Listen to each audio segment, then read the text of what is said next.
Bonjour, bonsoir et bienvenue pour cette 24e émission et dernière émission de la saison. Oh, mais on reviendra à la rentrée prochaine. Ah.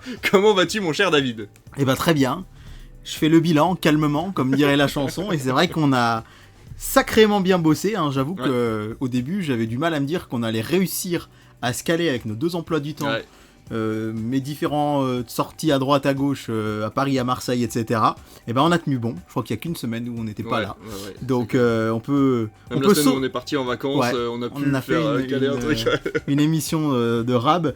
Je pense que un peu d'auto-congratulation, ça fait du bien aussi. On peut être fier de notre boulot parce que vous êtes de plus en plus nombreux à nous écouter. C'est super cool. Et on va revenir à la rentrée, bien sûr, avec plein de nouvelles choses. Mais avant, il y a l'émission d'aujourd'hui, avec plein de choses à vous dire, encore une fois, et l'actualité est assez dense, d'ailleurs. Ouais, complètement. Et on voulait vous remercier aussi pour vos retours, parce qu'on n'a aucun retour négatif. Et pour l'instant, et ça fait vraiment plaisir de se dire qu'on fait une émission assez qualitative pour correspondre à vos envies. Et donc franchement, c'est vraiment super chouette. Donc merci à vous aussi de nous suivre depuis ces 24 semaines. Voilà. Et oui, comme tu disais, on a encore un programme très dense là cette semaine. On va avoir nos news comme d'habitude. On va avoir des reviews en sujet principal. On en aura 3. Sujets principaux d'ailleurs, puisqu'il y en aura 3. On aura donc Transformers, on aura The Flash et également Indiana Jones et le cadran de la destinée. Et on finira bien entendu par ta chronique télévision avec les audiences et le programme du coup de la semaine. Au niveau des recommandations, mon cher David, est-ce que tu as une recommandation ? Et oui, j'ai une recommandation et j'avais même oublié que j'avais une recommandation, dis donc. J'étais parti sur ma news là. Bien sûr que j'ai une recommandation et cette recommandation, elle s'appelle Tour de France au cœur du peloton. Ah, tu l'as regardé série alors. Netflix. Alors j'en suis à 5 épisodes sur les 8. Okay. Et je suis ultra fan. J'ai le même sentiment qu'avec la Formule 1, c'est-à-dire que comme je connais, c'est vrai que la Formule 1 et le cyclisme sont deux sports avec lesquels j'ai beaucoup d'atomes crochus, que je suis depuis que je suis tout petit. Donc ce serait bien que Netflix, je lance un appel, faites un truc sur le sumo ou sur l'aviron. Je connais beaucoup moins. Ou non, plus simplement sur le tennis par exemple. C'est un sport que je suis pas du tout et je sais qu'il est extrêmement populaire. Sur le tennis, ça sera sur Prime, je crois. Ils sont pas en train de préparer quelque chose sur le tennis. Donc j'essaierai de regarder. Là, effectivement, le petit bémol, c'est que je connais les résultats à l'avance. Je sais qui a gagné le Tour de France 2022, etc., etc. Mais c'est extrêmement bien filmé. C'est très immersif, vraiment. On se prend au jeu. J'ai appris quand même plein de choses et j'ai découvert les champions que j'ai l'habitude de suivre à la télé sous de nouveaux jours.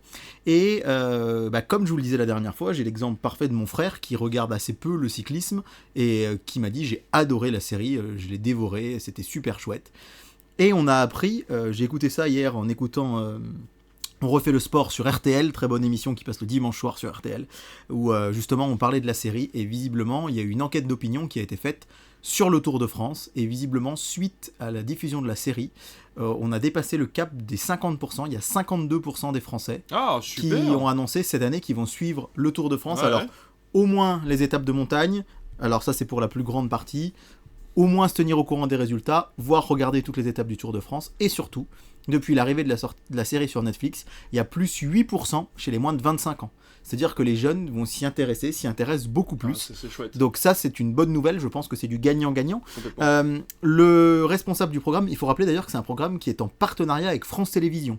Contrairement à Formula One, on va dire, qui est vraiment fait uniquement par Netflix, là, à la fin des épisodes, vous avez le logo France.tv qui apparaît, et lorsqu'on voit des images de la course, on entend le commentaire de France Télé. On entend Alexandre Pasteur, Marion Rousse et Laurent Jalabert, qui sont les commentateurs du Tour de France.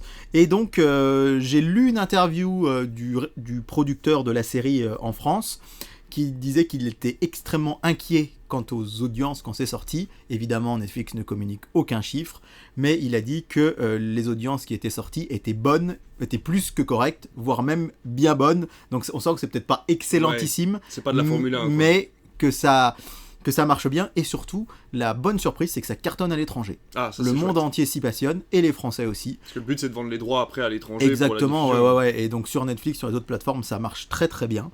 Donc ils sont très satisfaits, et d'ailleurs, la saison 2 est en cours de tournage. Super. Le Tour de France, vous le savez, il a commencé il y a quelques jours, il a commencé le 1er juillet, il s'achèvera à la fin du mois de juillet, et... On peut déjà dire que voilà, c'est un succès d'audience, j'y reviendrai tout à l'heure dans les audiences de la semaine, mais ça cartonne. La série aussi, elle est vraiment vraiment très bien faite. Et je vous invite à la regarder même si vous n'aimez pas le cyclisme. Comme pour la Formule 1, ça va vous... Il y a des passages très forts, avec notamment Fabio Jakobsen qui a failli mourir d'un très très grave accident de vélo à l'arrivée. Il avait été fracassé, et là on le voit, il y a ce côté Phoenix qui renaît de ses cendres qui a beaucoup marché. Et comme pour la Formule 1, on commence déjà d'avoir les premières critiques de la part des coureurs. C'est vrai que sur la Formula 1, souvent les gens disaient que ça créait des tensions là où il n'y en avait pas. Et là, on sent une rivalité entre Wout van Aert, qui est le grand sprinter de chez Jumbo-Visma, c'est l'une des 2 plus grandes équipes du monde actuel, avec Thomas Vingegaard, qui est le vainqueur du Tour de France 2022. Mince, je viens de spoiler, mais bon, ça c'est pas trop grave, puisque ça vous pouviez le voir, c'est pas comme si je vous disais la fin d'un film.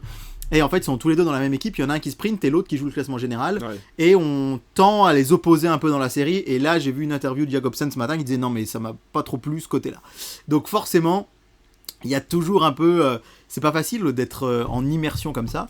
Et à noter que pour les gens qui regardent le Tour de France sur France Télévisions, il y a une immersion encore plus forte cette année, puisque la chaîne diffuse en quasi direct les conversations entre le directeur sportif et les coureurs qu'il a dans l'oreillette. On entend ce que les coureurs entendent dans l'oreillette. Il y a plus de la moitié des écuries qui ont donné leurs accords. Des écuries, ça y est, je suis reparti en Formule 1. Des équipes qui ont donné leurs accords. Et en fait, il y a des équipes chez France Télé qui écoutent toutes les conversations et qui isolent une partie qui pourrait être intéressante et qui la balancent à l'antenne sans prévenir le commentateur qui est à l'écran, parce que forcément, il faut que ce soit... faut perdre le moins de temps possible. Et du coup, voilà, c'est comme en F1, d'un coup on dit « Ah, attendez, on écoute la radio » et là on entend ces discussions, donc c'est vraiment bien fichu. Mais la série est très très chouette, donc je vous invite vraiment à la regarder. Ça s'appelle Tour de France, au cœur du peloton, et c'est sur Netflix.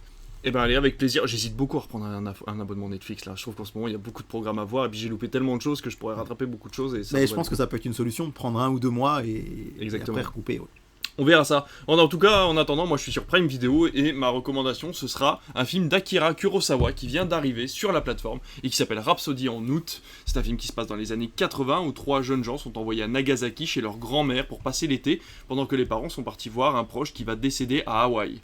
Se passe un moment où on se rend compte que la grand-mère est la sœur de ce monsieur qui va mourir à Hawaï et qu'elle ne veut pas quitter le territoire japonais pour aller le rencontrer, et les petits-enfants vont essayer de la convaincre de partir là-bas pour essayer de voir ce monsieur qu'elle ne connaît pas parce qu'elle est la fille d'une dizaine d'enfants.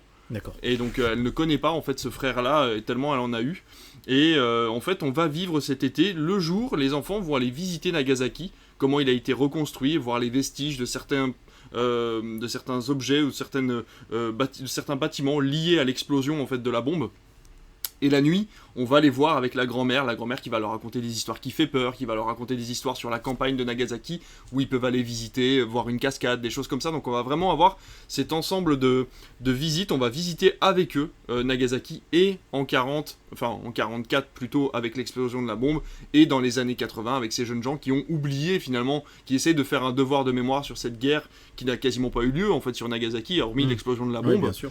Et c'est un gros travail de mémoire. Je trouve le film qui est réalisé de façon très classique, mais en même temps on ressent dans ces films japonais, c'est ça que j'aime beaucoup, comme dans les Miyazaki, la chaleur de l'été japonais, avec beaucoup de transpiration, ces cigales qui chantent en arrière-plan, et cette grand-mère en fait qui porte sur la tête une calvitie liée à l'explosion de la bombe et aux radiations. C'est le seul vestige en gros qu'elle porte, c'est ce qu'ils disent au début du film.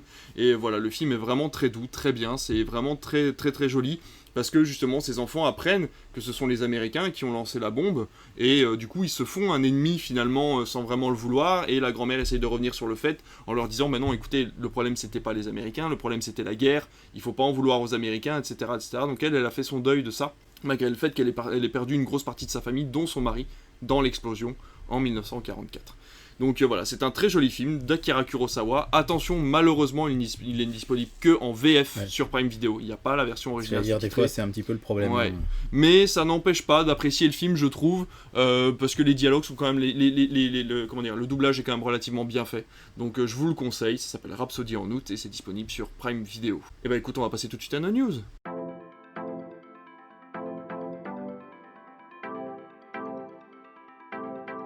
Les news, mon cher David, c'est moi qui vais commencer, et alors on s'est fait la remarque, effectivement, il est bien de finir cette dernière émission avec moi qui ai une news télévision. Ah bah là je suis fier de toi, si tu savais, je t'ai emmené sur le chemin de la télé depuis 2021 quand on a commencé Netflix.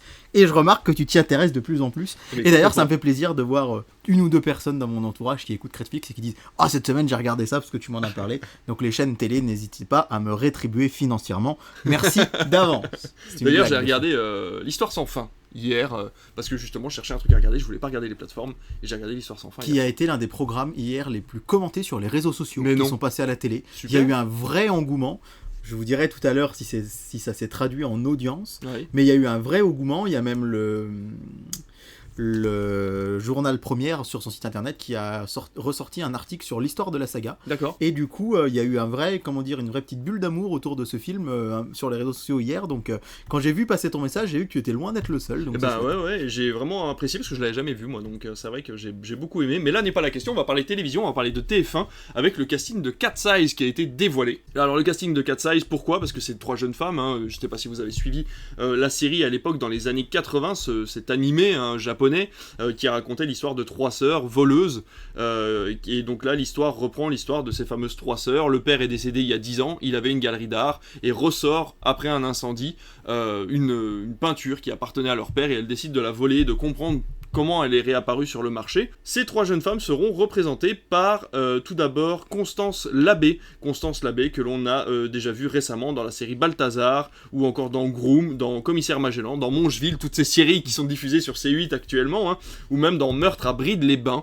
Donc voilà, une habituée de la télévision française. On aura également Camilou qui est quand même la plus connue du trio, un sacré contrat, je pense, avec TF1, on la retrouve dans énormément de séries de la chaîne. De la série et émission, puisqu'on la voit aussi dans Vendredi Tout est permis. Je sais pas si tu regardes cette émission, mais moi oui, puisque je vais me coucher très tard le vendredi soir, puisque je rentre très tard chez moi, la plupart du temps. Tout est permis après tout. Tout est permis après le vendredi. Mais voilà, on l'a vu également dans Les Combattantes, la série d'ailleurs, Les Combattantes, le réalisateur des Combattantes est le réalisateur de la série Cat's Eyes pour TF1, donc tout se regroupe, et on aura ensuite Claire Romain qui est un petit peu moins connue, à part pour les fans de Ici tout commence, puisqu'elle avait le rôle d'Ambre Martin dans la série. Donc effectivement, c'est des habitués de TF1, des actrices qu'on a l'habitude de voir sur cette chaîne-là. On peut qu'espérer que la série sera bonne. Je pense qu'en ce moment, les moyens sont mis dans les séries de TF1. Je trouve que c'est d'assez bonne qualité. Ils tentent des choses, on l'a vu, alors on aime ou on n'aime pas, mais Avenir avait quand même présenter quelques... au moins c'était original. Voilà, c'était original, et il y avait des risques. Et là, donc cette fois-ci, écoute, Cat's Eyes, moi j'ai hâte de voir ça, de voir un petit peu comment ils vont représenter la ville de Paris, parce que ça va être tourné à Paris. Ce qui était connu dans Cat's Eyes, c'était le principe d'être tout le temps sur les toits, en fait, de cette ville. Je connais pas du tout, je suis passé complètement à côté, comme je l'avais parlé dans la news de l'autre fois, donc je sais pas si je vais me lancer sur TFX, j'ai vu qu'ils passent les anciens épisodes, et d'ailleurs je crois que la série est disponible à peu près entièrement sur MyTF1. Ah, c'est possible. Et en tout cas, ça m'intrigue beaucoup cette nouvelle complètement, version. Moi aussi. De ton côté, ta news, toi, ça va être par rapport au... On revient chez DC Comics, on ne le quitte jamais vraiment, toi et moi. C'est vrai que ça aura bercé un petit peu cette saison de Netflix. Mais voilà, James Gunn a enfin décidé qui serait Superman et Lois Lane pour son prochain film. Exactement, après David Regnault, après David Tison, James Gunn a choisi une nouvelle muse, on peut pas être toujours dans tous ses films, puisque c'est David Corenswet, je ne sais pas du tout si ça se prononce comme ça, qui va être le nouveau Superman de James Gunn. C'est vrai que c'est un personnage, un acteur qu'on connaît relativement peu. Vous l'avez peut-être vu dans We Own the City de David Simon. Il a été vu également dans Hollywood, celui-là par contre, en 2020, que je n'ai jamais vu. Dorian Murphy. Exactement, Dorian Murphy. Il était aussi dans The Politician où il jouait un politicien. Voilà, c'était plutôt bien amené. Et Hollywood, ça avait fait énormément de bruit sur Netflix à l'époque où il était sorti. Moi, personnellement, je ne l'ai toujours pas vu, mais ça m'intéresse d'y jeter un œil parce que c'est un personnage que... Pas trouvé ça extraordinaire. Mais voilà, histoire de connaître un petit peu l'acteur. On l'a pu le voir également en train de jouer un projectionniste dans le film Pearl de Ty West. C'est un acteur qui alors suscite un peu de questionnement sur les réseaux sociaux parce que les gens trouvent qu'il ressemble beaucoup à Henry Cavill, l'ancien Superman. Après, c'est vrai que quand ça ressemble pas au personnage, les gens râlent. Quand ça ressemble trop, les gens râlent. De toute façon, tout le monde n'est jamais content, à part quand on écoute Critflix, puisqu'on l'a dit, on n'a pas eu de retour négatif jusqu'à présent. Donc, moi, je suis plutôt enthousiaste. Ouais, moi aussi. Je pense que, même si j'aime beaucoup l'univers actuel de DC, et je suis un peu triste de devoir tourner la page, mais je pense vraiment que là, il y a besoin de renouveau. Oui, complètement. On l'a vu en termes de chiffres, on en reparlera tout à l'heure dans The Flash, mais les derniers films DC sont une catastrophe au box-office. Est-ce que Blue Beetle ou Aquaman 2 vont remonter tout ça? Sérieux doute. Je ne pense pas. Je pense pas, mais voilà, peut-être que James Gunn va réussir à remettre de l'élan. Je pense vraiment que si James Gunn se casse la gueule, il faudra plus attendre à grand chose du côté de chez DC. On aura sans doute une grosse pause.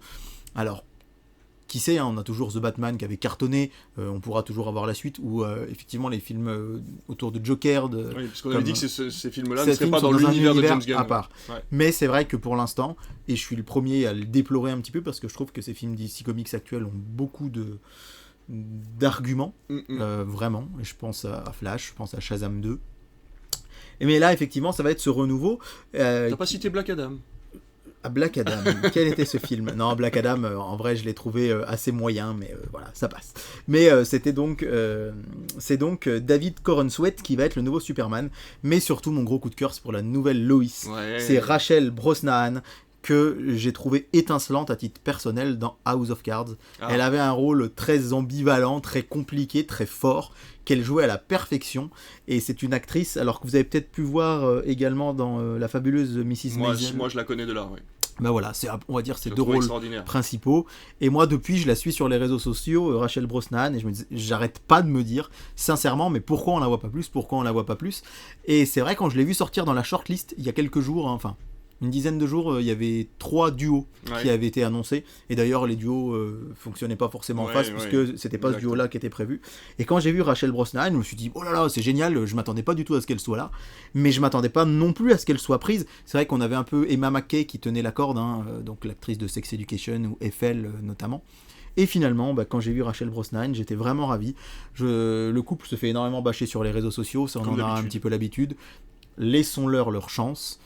Franchement, encore une fois, ce renouveau, on va voir ce que ça va donner. Moi, je fais confiance à James Gunn. Ouais, et puis, on aura l'occasion de vous en parler en long, en large et en travers, puisque c'est pas avant 2025. Bah oui. Même si ça va quand même relativement vite, puisque James Gunn a annoncé que le film était complètement écrit. Ouais. Il a écrit, là maintenant il a son casting, la pré-production va pouvoir commencer, et puis on imagine un tournage dans les premiers mois de l'année 2024 pour une sortie en 2025. Et donc voilà, un engouement, on verra ce que ça va donner, mais personnellement, je lui laisse sa chance. De toute façon, je suis fan de DC Comics, même si Superman n'est pas forcément mon héros préféré, bien que je trouve que ça vaut le coup de se pencher sur le personnage, qu'il y a vraiment beaucoup de choses intéressantes à voir, donc rendez-vous en 2025. Ils ont réussi à complexifier tous leurs héros, que ce soit Marvel ou DC, quand on lit les comics maintenant, moins chez Marvel dans le MCU, parce qu'ils ont voulu simplifier les choses à tort, je pense, mais... À tort, ou tu veux dire Captain America? À tort, le marteau. Mais voilà, donc il y a une complexification du personnage, quels que soient les personnages d'ailleurs, on va en parler dans The Flash, qui est plutôt intéressante, et je pense que James Gunn va réussir à toucher du doigt quelque chose aussi, puisqu'il a réussi à le faire avec les Gardiens de la Galaxie 3.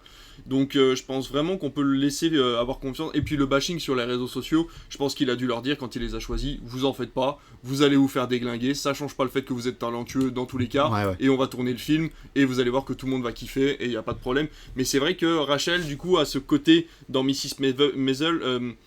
très cinglant en fait, elle a cet humour très piquant, très acide, comme là Lois Lane en fait dans ces dernières années dans Superman, où elle le prend un peu de haut justement pour le remettre à sa place, et je pense vraiment que ça sera presque mieux en fait qu'Amy Adams, qui était un peu fragile, un peu elle avait moins ce côté piquant je trouve, à part dans Man of Steel au début où elle prouve un petit peu quelque chose, mais moi j'étais moins fan de cette Lois Lane. Ouais, j'avoue que j'avais aussi pas mal de mal, j'ai oublié, mais je vais retrouver ça tout de suite parce que j'ai mon super Google à côté de moi, mais dans Superman et Lois, l'actrice qui jouait Lois, Elizabeth Tulloch, voilà, je l'ai trouvée vraiment excellente. Amy Adams, c'est une actrice que j'adore, mais je trouve que le rôle ne lui allait pas des masses. Vraiment. Autant Henry Cavill, il a incarné Superman à la perfection, ça je pense qu'on peut pas revenir là-dessus. Pour moi, c'est sans doute même le meilleur. Alors peut-être que je vais m'attirer les foudres des puristes, hein, c'est pas Christopher Reeves, etc. Mais je le trouvais vraiment excellent.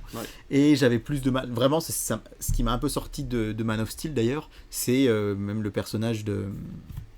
J'allais dire de Mark Zuckerberg, de Jesse Eisenberg en Lex Luthor. J'avais du mal avec Lex Luthor et Lois Lane, qui sont quand même les fers de lance de Superman, qui sont l'antagoniste et le héros. Ça m'avait un petit peu sorti du truc. Là, j'ai hâte de voir qui seront les prochains personnages. Mais en tout cas, je trouve que ça commence bien. En tout cas, complètement. On a hâte de voir en tout cas ce que ça va donner. Mais on vous tient au courant, puisque de toute façon, nous, on se retient bien de donner un avis, quel qu'il soit, tant que tout ça n'a pas été tourné. Et écoute, on va passer à nos reviews. C'est parti.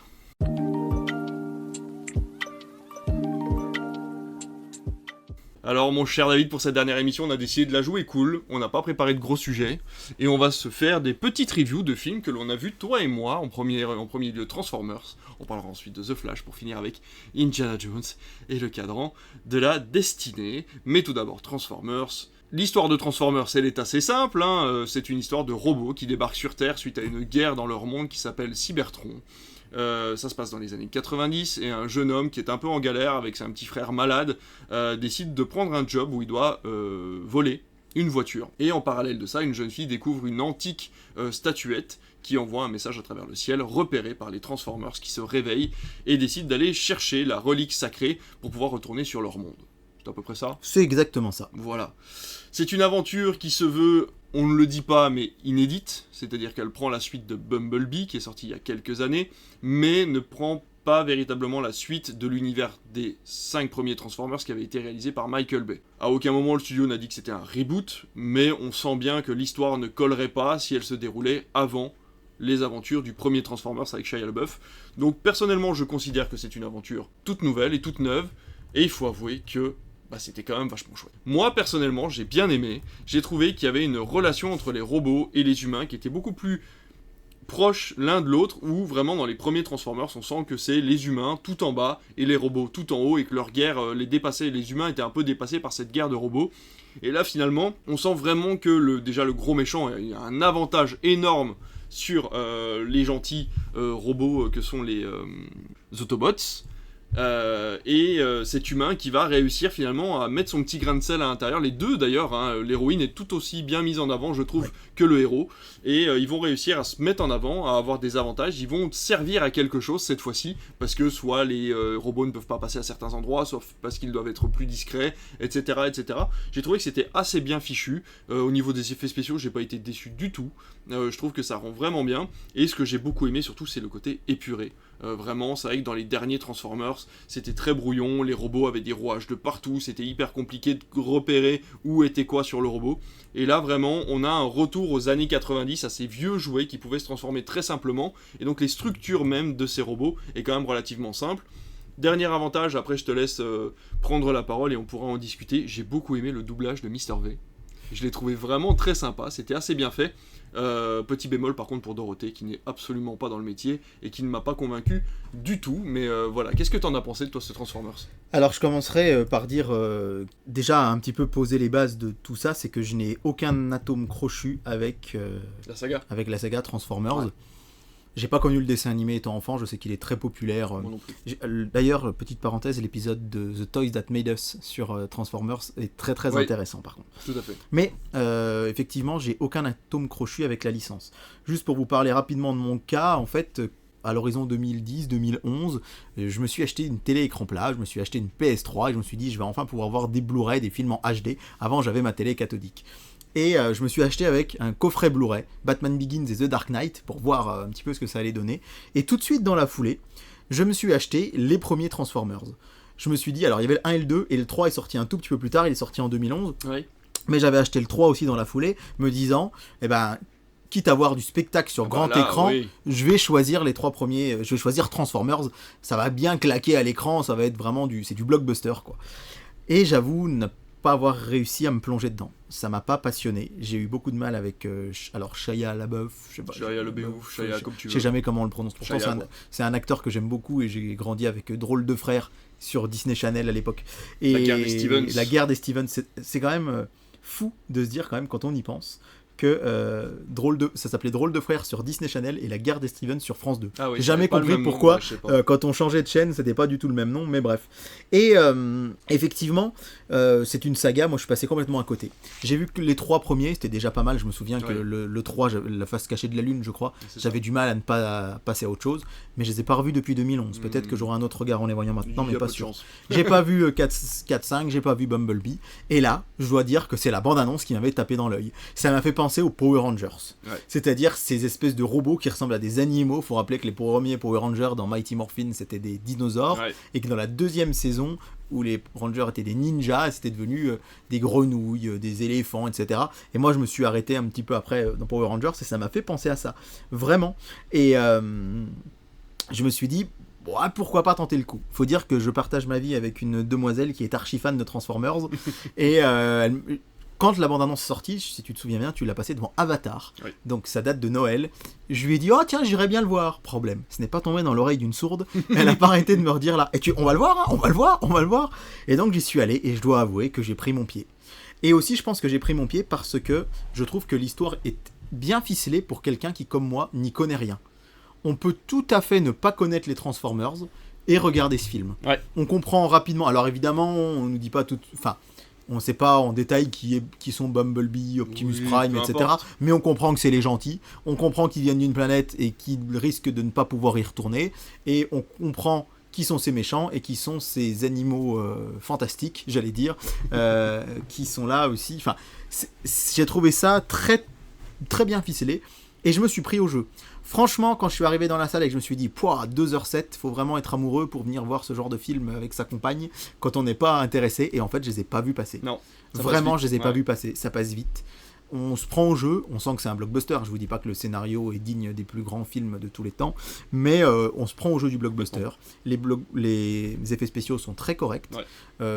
J'ai trouvé la luminosité assez cool. La photographie, des fois, c'est pas terrible dans ce genre de film. Et là, c'était bien fait. Les personnages sont attachants. Comme je suis un boomer, je ne connais pas très bien Mr. V. Donc, je ne sais même pas quel personnage il double. Il double Mirage. D'accord, ok. Ouais. Alors, Mr. V, je vois qui c'est quand même. J'exagère parce que je l'ai vu dans le Flambeau. Mais pour le coup, je connais pas du tout ses aventures sur YouTube, etc. Moi non plus, je le connais pas très bien, mais je connais sa voix et son style. Ouais, et je trouvais que ça allait bien avec le personnage de Mirage. C'est vrai que ça... Bah, du coup, voilà. Maintenant que tu le dis, voilà. Dorothée... Alors, il faut quand même rappeler que Dorothée, avant d'être animatrice télé, elle a joué pour François Truffaut. Hein. Donc, c'est vrai que quand tu dis c'est pas son job, de base, c'est une actrice de la nouvelle vague, Dorothée. Bah, c'est pas comme le vélo. Et je me suis dit que sa voix collait bien avec le personnage. Parce que Dorothée, elle a toujours eu cette voix un peu nasillarde, on va dire, etc. Mais je trouvais ça tellement mécanique, en fait, sa façon de parler que... Bon, d'accord, c'est des robots, ça doit être mécanique, mais c'est pas ce que je veux dire. Oui, alors il y a sans doute un peu d'autotune hein, qui fait qu'elle a une voix un petit peu mais même je trouve que tu sais, elle est trop posée, sa voix est trop posée, il y a aucun élan dans ce qu'elle dit, tu vois. Il y a assez peu d'émotion. Voilà, et en fait, du coup, je me suis dit, cool, c'est Dorothée. Et puis, voilà, je suis un enfant du club Dorothée, moi, hein, comme tous les gens qui ont connu la télé française dans les années 80-90. Donc, forcément, ça m'a fait plaisir de l'avoir... retrouver un peu le cinéma. Elle avait joué dans Nicky Larson en 2018, elle avait fait un petit caméo. Okay. Et sinon, elle avait joué donc dans 3 films dans les années 70-80, dans la fin de la nouvelle vague. Et puis plein de séries télévisées avec les musclés, mais là, voilà. Oui. Donc bon, c'était pas très utile, je pense, de mettre Dorothée, mais ça a fait plaisir. Ouais, ça n'avait pas vraiment d'intérêt. Mais vraiment, pour moi, c'est la bonne surprise. Alors, allez le voir si vous l'avez pas vu. Encore une fois, si vous connaissez rien à Transformers, c'est mon cas. J'ai kiffé, et en plus c'est tellement un film d'été quoi. Ouais, là, allez vous mettre 2h10 dans une salle climatisée avec un bon popcorn, avec un popcorn, un coca, et vous allez regarder ça. Et franchement, j'avais vu Flash la veille, c'est peut-être pour la transition pour la suite, et je me disais Flash, Transformers, est-ce qu'il va pas y avoir une grosse différence? Et en fait, non, vraiment, je me suis bien plongé dedans, et si bien que le soir, c'était un dimanche, il y avait Mon Inconnu sur W9, que j'ai fait découvrir à ma chère et tendre, et par moments, j'avais des trucs de Transformers qui me revenaient, parce que c'était quand même bien. Mon Inconnu, j'ai déjà vu plusieurs fois, donc, et je me disais, c'était sympa, ça, c'était quand même cool ce passage-là. Donc, je vais pas me revoir tous les premiers, peut-être que je verrai Bumblebee. L'autre jour, il était en promo Blu-ray, j'ai hésité à me l'acheter. Parce que je me suis dit, je l'ai jamais vu. Donc, comme quoi, ça peut peut-être me faire raccrocher un tout petit peu avec la licence. Je l'ai vu il y a pas longtemps, et c'est vrai que, en fait, c'est con, mais je suis trop vieux pour ces conneries. Michael Bay me fatigue. J'ai revu les 3 premiers Transformers, et en fait, les plans de moins de 3 secondes en permanence, hyper cutés, avec des espèces de filtres potards à fond, rose, fluo et bleu, et tout ce que tu veux, en fait, ça me fatigue, quoi.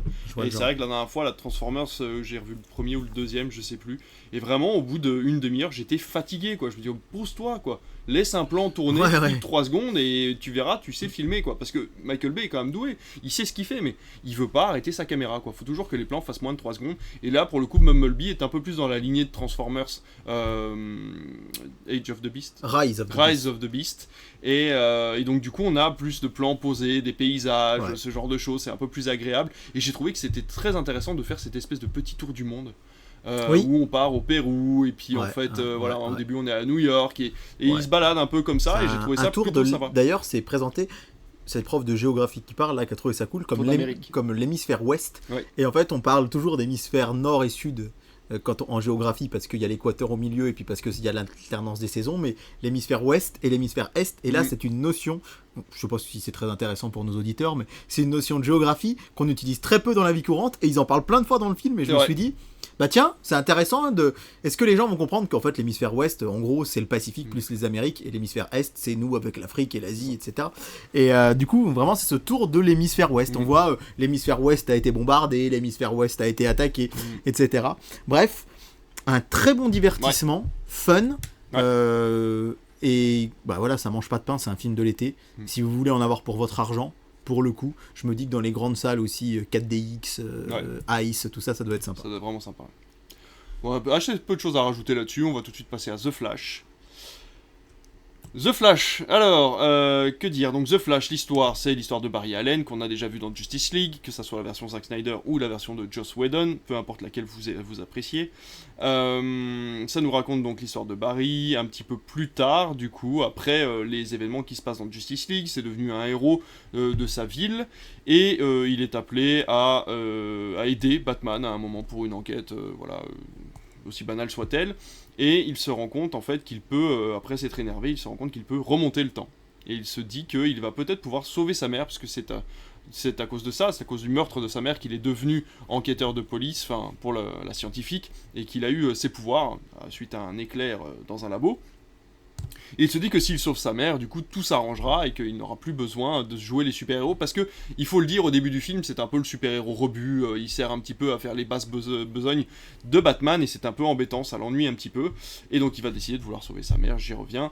Mais que va-t-il se passer à partir du moment où l'on décide de sauver quelqu'un qui est censé être mort, l'effet papillon, tout ça, que va-t-il se passer dans le film? On vous en parle tout de suite. Toujours bon? Toujours bon, c'est parfait. Allez, bah vas-y, commence. Eh bien, je suis un peu embêté parce que je pensais que tu allais parler de mon lapin, puisque j'ai appelé mon lapin Flash. Mais non! C'est vrai. C'est parce qu'il se balade très très vite? Eh ben c'est ça, c'est un lapin, c'est pas un lapin nain, c'est un lapin, mais on peut domestiquer un peu les lapins. Un grand lapin. C'est pas parce qu'en général, quand on pense lapin domestique, on pense au petit lapin nain. Mais là, c'est un vrai lapin, mais on peut quand même un peu domestiquer les lapins. Il reconnaît son prénom. Mais non. Et avec Maïva, on l'a appelé Flash parce que quand il était petit, il courait super vite. Et du coup, ça fait bizarre d'entendre parler de Flash. Il faut dire qu'il vit dans ton jardin et que parfois tu es en retard parce qu'il s'en va de sa cage. Oui, il est libre, il reconnaît son prénom, quand on l'appelle, il vient, il se fait caresser, mais quand il se rend compte que c'est l'heure de rentrer parce que c'est le soir et que j'ai pas envie qu'il se fasse embêter par d'autres animaux, notamment Dorothée si elle arrive, puisque faut savoir que on fait une émission très intéressante de géographie et maintenant c'est sur les animaux. Les rongeurs se font attaquer par les chouettes ou par les hiboux, on en a autour de chez moi, bref, et parfois ils se sauvent. Mais ce petit Flash vient effectivement de ce super-héros. Que dire? Alors déjà, c'est librement adapté d'un comics qui s'appelle Flashpoint. Que j'adore aussi, vraiment. Le film animé, et je sais pas si tu l'as vu, il est un petit peu moins bien, mais comme souvent... J'adore les films d'animation DC Comics, d'ailleurs, c'est que ça allait un peu trop loin dans le délire, justement, dans Flashpoint. C'est ma tradition depuis 10 ans, tous les étés, je regarde 3 ou 4 des nouveaux, j'achète les Blu-ray tout au long de l'année. Ils en sortent beaucoup par an. Et ouais, à l'époque, ils en sortaient 1 ou 2, maintenant c'est jusqu'à 3 ou 4. Et ce qui est génial, par contre, on peut pas enlever ça à Warner, c'est qu'ils les sortent en physique. Ah oui, déjà. Ils les sortent en physique, pour beaucoup en steelbook, et c'est jamais plus de 14 €. Alors c'est vrai que c'est très bien. Et la qualité graphique est toujours au rendez-vous. D'ailleurs, petite parenthèse, en ce moment, le Blu-ray sont sortis en même temps, le Blu-ray d'Avatar 2 et le Blu-ray de Astérix avec Gilles Lelouch et l'Empire du Milieu. Et actuellement, vous pouvez vous procurer le Blu-ray d'Avatar pour 30 € et le Blu-ray d'Astérix pour 12,99 €. Oh mon dieu, pas forcément très bon signe. Bref, donc c'est inspiré de Flashpoint. D'ailleurs, il y a quelques liens avec Flashpoint. J'ai trouvé que c'était alors il y a le fameux Batman de Michael Caine de Michael Keaton. Michael Caine, c'était Alfred. Oui, et on a alors c'était d'ici aussi, donc du coup t'étais pas si loin. Alors que dans Flashpoint, c'est quand il remonte le temps, il tombe sur Thomas Wayne, je sais pas si tu te rappelles. Tout à fait. C'est le papa de Batman. Donc j'ai commencé par dire que j'ai beaucoup aimé le début. J'ai trouvé les scènes qui se passaient au début du film vraiment bien amenées. Le fait que on ait Batfleck qui soit dedans. Alors j'aime pas Ben Affleck en Batman, mais c'est un gros point positif qu'on m'a dit après le film, et c'est vrai que j'y avais pas repensé, c'est que Marvel, très souvent, maintenant, dans leurs films, on voit pas les autres héros. Tu sais pas où ils sont passés. Il se passe des merdes dans tous les sens, mais il y a que Ant-Man. Il se passe des merdes dans tous les sens, mais il y a que Spider-Man. Et là, j'ai trouvé cool, dans Shazam, il y avait Wonder Woman. Là, dans Flash, il y a Batman, il y a Wonder Woman, et il y a Aquaman à la fin. Dans Peacemaker, il y a aussi ces personnages-là. Je veux dire, l'univers est cohérent parce qu'on retrouve toujours ces personnages. Alors, ils expliquent de façon... bon, parfois un peu poète-poète, mais ils expliquent quand même pourquoi tel héros n'est pas là. Par exemple, ils expliquent pourquoi Superman ne peut pas être là. Oui, voilà, ouais. Alors que chez Marvel, je me souviens très bien d'Iron Man 3, quand j'avais vu en salle, je me suis dit, ça se passe juste après Avengers, les États-Unis sont à feu et à sang. Les autres s'en foutent. Il y a dans Les Gardiens de la Galaxie 2 aussi, où les plantes commencent à éclore, c'est le bordel partout sur Terre, parce qu'il y a des plantes qui éclosent, et les gens sont en train de se faire bouffer par un espèce de fluide blanc, et tu vois pas un seul Avengers débarquer. Ouais, c'est ça. Tu te dis, bah, s'ils avaient pas réglé le problème, c'est fini, quoi. Donc c'est ce que j'aime là pour l'instant dans l'univers d'ici, c'est qu'ils arrivent à mettre les autres héros qui sont là. Ne serait-ce que quelques minutes, c'est vrai. Donc il y a cette fameuse scène où ils récupèrent les bébés. Bébé peut-être pas super, les CGI étaient quand même pas fous. C'est quand même pas terrible. Ça c'était un peu le problème. C'est le gros bémol du film, je trouve, cette scène. Quand on connaît des films style les X-Men avec les fameux passages de Quicksilver. Oui. Il y a eu beaucoup d'exemples sur internet de le dernier Marvel que tu as bien aimé là. Les Éternels. Les Éternels, où il y a pareil un rapide qui est très très bien filmé. Voilà, on a énormément d'exemples. Effectivement, la vitesse. Et maintenant, avec la CGI, on arrive à faire de très beaux effets de vitesse. Et là, c'est vrai que celui-là était quand même. Et c'est un peu embêtant sur un film Flash, quoi. Qui est quand même le principe du héros. Mais je suis d'accord. Pareil, sa façon de courir est un peu particulière. Oui. Après, pour ce qui est du reste, le voyage dans le temps. Je vous ai dire que j'ai pas d'atome crochu avec grand chose, mais moi j'ai pas connu le Batman de Michael Keaton quand j'étais petit. Pourtant, j'avais l'âge. Ouais, mais moi c'est pareil. Et là où c'est particulier, c'est quand même que ma compagne est un peu plus jeune que moi, c'est son Batman d'enfance. Moi, mon Batman d'enfance, c'est presque Christian Bale. Bah, oui. J'étais plus enfant quand c'est sorti, j'avais 17-18 ans, mais j'ai connu Batman via ce personnage. J'ai vu par la suite les Batman de Burton. Et unpopular opinion, mais je trouve que ça n'a pas forcément hyper bien vieilli. Non, ça vieillit pas et je sais qu'autour de moi, j'ai énormément de fans, mais moi, j'y vois pas le film d'enfance. Et du coup, c'est comme si, moi qui adore Maman, j'ai raté l'avion, il y a peut-être des gens qui diraient, ah bah oui, mais c'est nul, ou des films des années 90. Je trouve que ça n'a pas super bien vieilli. Non. Donc, j'ai un avis relativement neutre sur ce personnage, mais je l'ai trouvé très cool dans le film. Alors au début, c'est surprenant quand on le voit avec les cheveux longs. On a du mal à imaginer. Je croyais que c'était Alfred, moi au début, je me suis dit, bah tiens, il y a Alfred, mais il n'y a plus Batman. D'ailleurs, je me demande. Cette histoire de voyage dans le temps, tu vas peut-être pouvoir m'éclairer. Barry Allen remonte dans le temps, mais tombe dans un univers alternatif. Est-ce que c'est vraiment la suite des Batman de Burton, ou est-ce qu'il est dans un autre univers où c'est aussi Michael Keaton qui est Batman? C'est une très bonne question, parce qu'en fait, il est en train d'expliquer, comme il explique avec ses spaghettis, qu'en fait, à partir du moment où on revient à un point central du temps, en fait, on se retrouve sur une timeline non pas parallèle, mais croisée. C'est-à-dire que le passé et l'avenir changent à partir du moment où tu décides d'aller à un autre endroit du temps. Donc j'ose supposer qu'effectivement, c'est la suite des films de Burton, où le passé a été... Voilà, où le passé est celui qu'on a vu dans ceux de Burton. Après, est-ce que la question se pose? Oui, non, mais c'est moi qui me la supposé. Oui, mais je me la supposais aussi, mais ça m'est vite sorti de l'esprit en me disant, finalement, la question n'est pas là. Le Keaton, il est là, il existe, comme on voit à la fin, dans la scène finale, un autre Batman, du coup... Et ce que j'ai trouvé très intéressant, et pour le coup, peut-être que c'est sorti dans des comics, parce que des comics, il y en a à l'appel, et j'ai loin de moi le temps d'avoir tout lire, mais ce côté Batman qui ne fout plus rien, parce qu'il a réussi à sauver Gotham. Et Gotham est une ville paisible. Et moi, j'avais jamais vu ça. Gotham, c'est toujours, quoi qu'il arrive, d'ailleurs, c'est un peu devenu quelque chose de récurrent. Batman, c'est que quoi qu'il fera, il aura beau sauver Gotham, Gotham va retomber dans ses travers. Et là, en fait, non. Il a réussi à sauver Gotham, je trouvais ça très intéressant. J'ai vu la critique sur les réseaux sociaux que beaucoup de gens ont détesté le personnage de Barry Allen, qui n'est pas encore Flash. Ils l'ont trouvé assez agaçant dans le passé.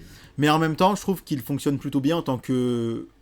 pas anti-héros, mais il fallait quand même qu'il y ait une différence entre les deux Barry Allen. Oui, parce qu'il a grandi avec sa mère et avec l'amour de sa mère et ce qu'elle lui aurait apporté, alors que lui, sa personnalité... Et c'est bien, je trouve, finalement, moi je suis plutôt en accord avec le film, parce que je trouve que ta personnalité, que tes parents ou pas soient là, ta personnalité... Elle est forgée, tu vois, tu vas ressembler à ça. Donc c'est un hyperactif, comme le Barry Allen qui est Flash, sauf que lui, il a eu l'amour de ses parents, donc en fait, il a été pourri gâté, et que voilà, il a forcément les bonnes réactions, je trouve, pour un enfant hyperactif. Tout à fait.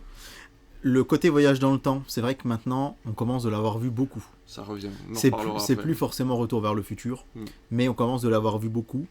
Et je pense que par contre le réalisateur l'avait un peu anticipé quand il fait le truc des spaghettis. Ouais. Quand il dit attention, on n'est pas dans Retour vers le futur, et là il y a cette fameuse blague où c'est pas Michael J. Fox qui joue Marty McFly dans cet univers-là.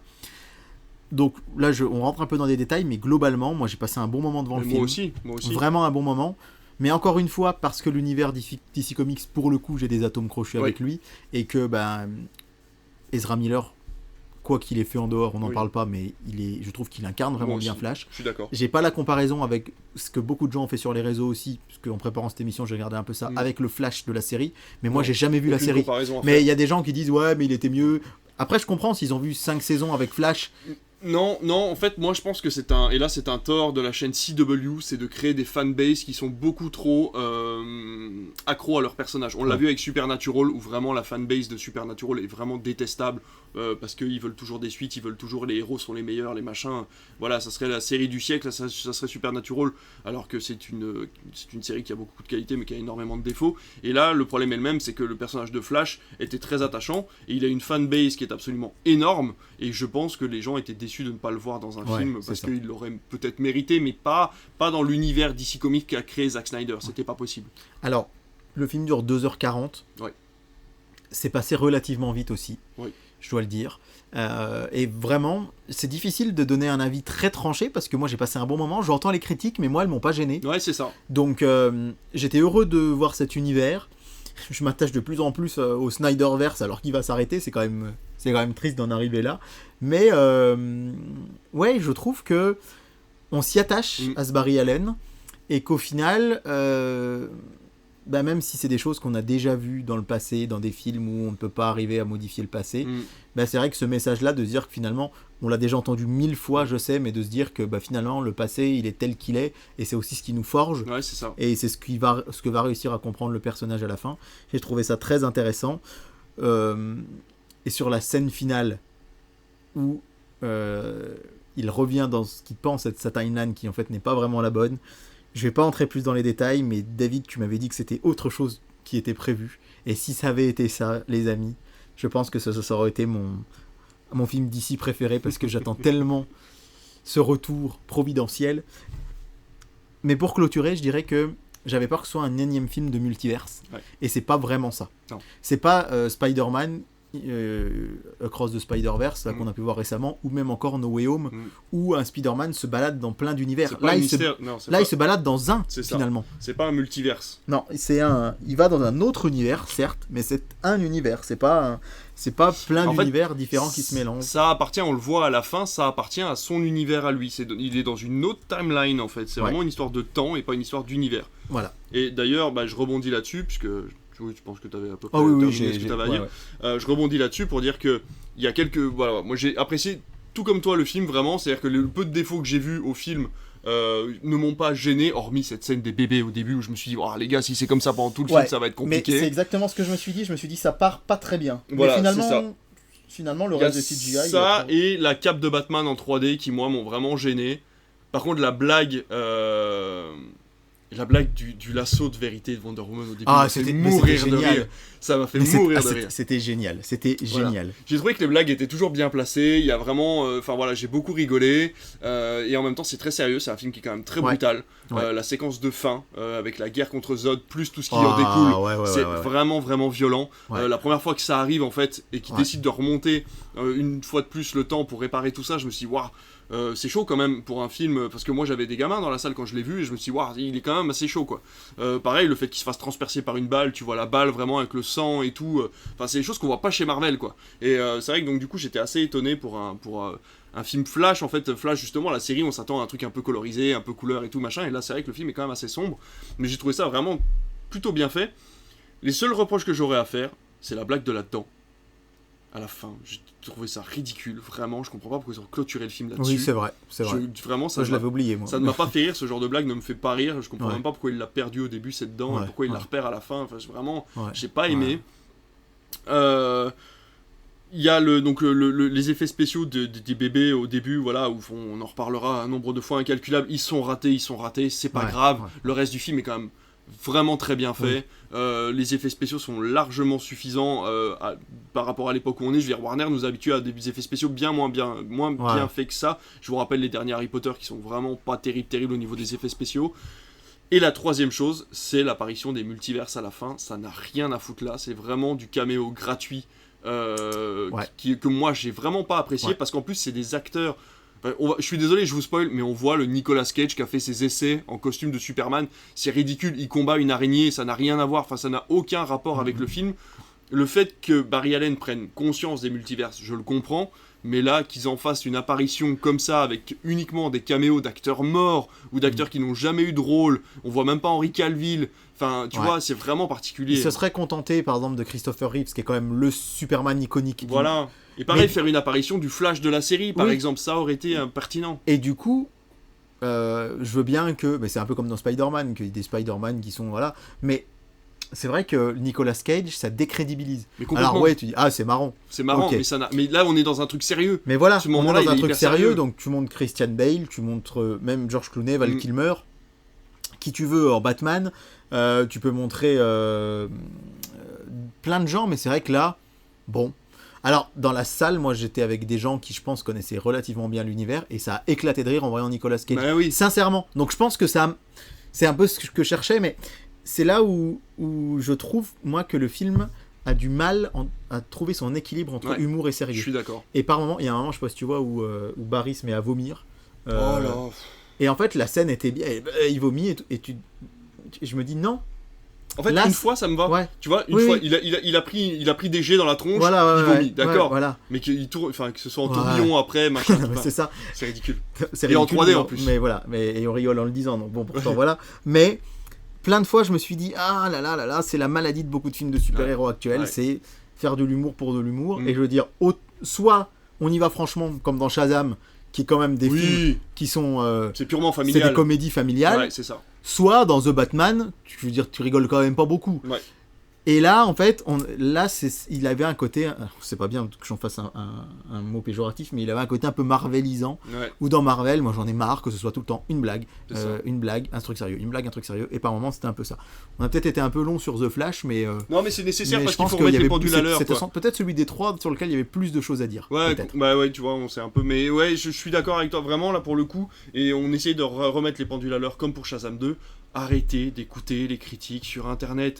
Allez voir le film, quoi. Vraiment, faites-vous votre propre avis. Je sais que ça coûte un billet de cinéma, mais il vaut mieux être déçu d'un film que vous avez payé que de regretter de ne pas être allé voir le film le jour où vous le verrez à la télévision.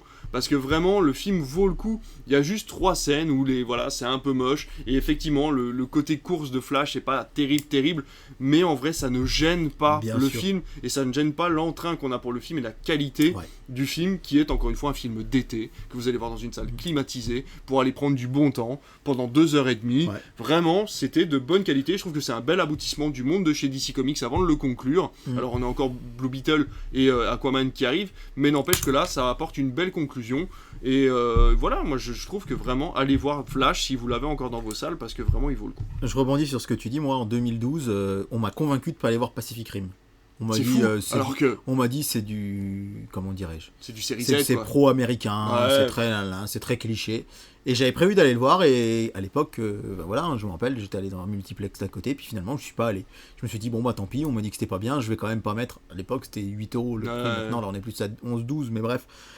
Et en fait, aujourd'hui, je le regrette amèrement. Je comprends. Parce que je me dis, je l'ai vu en Blu-ray. J'ai acheté le Blu-ray un jour dans un magasin de déstockage à 2,90. Je me suis dit, je vais essayer. J'ai adoré. Je me suis dit, jamais je le découvrirai sur grand écran. C'est ça. Et Pacific Rim, pour le coup, c'était un truc à voir sur grand écran. Complètement. Et on en reviendra, même si je sais que les puristes seraient pas forcément d'accord avec moi, mais quand même, un film à réessai à la télé, c'est moins frustrant qu'un blockbuster. Le blockbuster, on se prend vraiment le grand écran dans la gueule. Bien sûr.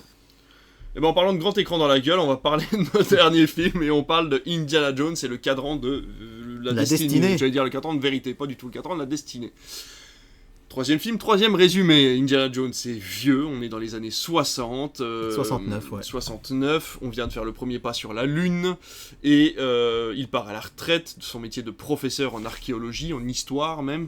Et en archéologie. Et le jour de son départ en retraite, débarque sa filleule, qui est le la fille de son meilleur ami, c'est ça, hein, je me trompe pas, et elle lui demande des nouvelles de ce fameux cadran de la destinée qu'ils auraient découvert en 1944 lors de la fin de la Seconde Guerre mondiale, et lors de la découverte, donc quand Indiana Jones lui propose d'y jeter un œil, on se rend compte qu'en fait elle décide de le voler pour pouvoir le vendre et payer ses dettes de jeu et autres problèmes, et donc Indiana Jones part à sa poursuite et on se rend compte que l'aventure sera bien plus grande que cela après quelques minutes de film. Toujours bon. C'est parfait. Bah écoute. Tu es un vrai synopsisman. Synopsisman, on va appeler comme ça, on fera la suite de Feuilleman après. Voilà, alors, que te dire ? J'hésite à te laisser commencer. Bah écoute, c'est comme tu le sens. Ouais, non, allez, je vais commencer, comme ça on décharge tout et puis c'est terminé. J'ai pas d'affinité avec Indiana Jones. J'ai vu le premier en entier il y a déjà quelques années. Je n'ai pas vu le deuxième en entier, il est passé sur M6, tu te souviens la dernière fois, j'avais regardé le début et j'ai dû couper, mais en même temps c'était vraiment pas ma tasse de thé, et je n'ai jamais vu le troisième. La croisade. La dernière croisade. La dernière croisade. J'ai vu le quatrième par procuration, parce que, voilà, encore une fois, ça passait à la télévision, et j'ai vraiment pas trouvé ça très très bon. Donc, voilà, on partait vraiment pas du bon pied.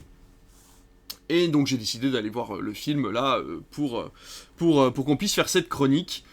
Et c'est pas passé, hein. C'est pas passé du tout, le début c'est moche, c'est en CGI, on a l'impression que tous les acteurs sont en version numérisée, au bout d'un moment dans le film on sait plus ce qui est en numérique et ce qui ne l'est pas, tellement en fait même quand ils sont à l'écran, avec leur âge, on a l'impression qu'ils ont été légèrement liftés en numérique. L'histoire ne m'a pas intéressé du tout, j'ai par contre pris énormément de plaisir à partir du moment où ils arrivent en Grèce, jusqu'à ce qu'ils repartent de la caverne, qui repartent de la caverne après le tombeau d'Archimède. Là, pour le coup, c'était du vrai Indiana Jones, c'était du vrai film de découverte. J'avais l'impression de regarder un peu Benjamin Gates, tout ce côté-là, un peu, voilà, on va... Oui, c'est marrant, Benjamin Gates qui est un sous-Indiana Jones. En général, les gens disent dans Benjamin Gates, c'était cool, là, on aurait dit Indiana Jones. Ouais, mais tu vois, je sais pas pourquoi, ne me demande pas pourquoi. J'ai trouvé que le film était très violent, vraiment, beaucoup de morts, beaucoup vraiment de sang-froid, vraiment énormément de morts. Alors, est-ce que c'est comme ça dans les autres Indiana Jones ? Tu vas me le dire dans quelques instants. Mais vraiment, j'ai été très surpris par l'ambiance même du film, qui est très glauque, très noire. J'adore l'actrice Phoebe Waller-Bridge. Waller-Bridge. J'aime beaucoup cette actrice, et là pour le coup je trouve qu'elle est complètement insipide. Elle a aucun intérêt pour le scénario en soi, elle est insupportable. Et en plus son personnage est insupportable. Voilà, son personnage est insupportable. J'ai beaucoup aimé le petit acteur français, par contre je trouvais qu'il jouait très très bien, et il y avait un petit côté demi-lune voilà, assez sympathique. Donc j'ai vraiment bien apprécié ce petit acteur qui se débrouille très très bien. Harrison Ford, j'avais envie de dire, mais fais-tu Eastwood, il a compris qu'il pouvait plus courir. Alors il fait des films de Eastwood avec des rôles qui lui correspondent, où il marche et il parle, point barre. Là, on sent que, c'est un peu compliqué de courir loin, tu vois. Alors Eastwood, je pense qu'il fait ce qu'il veut. Là, Harrison Ford, il a un peu fait ce que Disney lui a dit, à mon avis. Mais il y a un peu ce côté-là, je pense qu'on va revenir dessus. Ouais. Mais voilà, je suis vraiment... j'allais dire un peu circonspect, mais non, je suis déçu. Je suis déçu parce que ça devait être le film qui devait me permettre de raccrocher les wagons avec la saga Indiana Jones en me disant, maintenant que t'as vu celui-là, tu vas pouvoir revoir les autres. Et malheureusement, ça n'a vraiment pas fonctionné. J'ai assez peu de qualité à garder sur ce film-là. C'est assez rare que je sois aussi négatif quand on fait le podcast et des reviews. Mais là, vraiment, j'ai essayé de m'accrocher. Et le film fait quand même 2h30. Et j'ai essayé de m'accrocher comme je pouvais pour me dire, allez, trouve des bons points. Et je te dis, hormis ce passage avec Antonio Banderas que j'ai reconnu au dernier moment. Ouais. Je l'ai reconnu qu'au dernier moment. J'ai même pas reconnu sur l'affiche, tu vois. Et Antonio Banderas qui joue très bien son rôle et qui malheureusement ne reste pas très longtemps dans le film. Mais voilà, toutes les parties, quand il plonge dans l'eau pour aller chercher le coffre et qui remontent et qui vont dans cette caverne avec tous les secrets, le cadran, le machin, j'ai trouvé ça vraiment très très sympa. Et j'ai regretté qu'il n'y ait pas plus d'énigmes dans le reste du film. Alors moi, contrairement à toi, j'ai beaucoup d'atomes crochus avec Indiana Jones. En fait, c'était la saga de mon papa, qui n'était pas spécialement cinéphile. Il regardait des films qui passaient à la télé, etc. Mais Indiana Jones, c'était vraiment son truc. Et je me souviens, petit, un jour, il regardait à la télé avec ma mère sur le canapé le Temple Maudit, et moi, je rentre dans la salle à manger, il me dit « Ah non, c'est trop violent pour toi », j'avais 5-6 ans. Et effectivement, en plus, le Temple Maudit, il est bien raide, c'est le 2.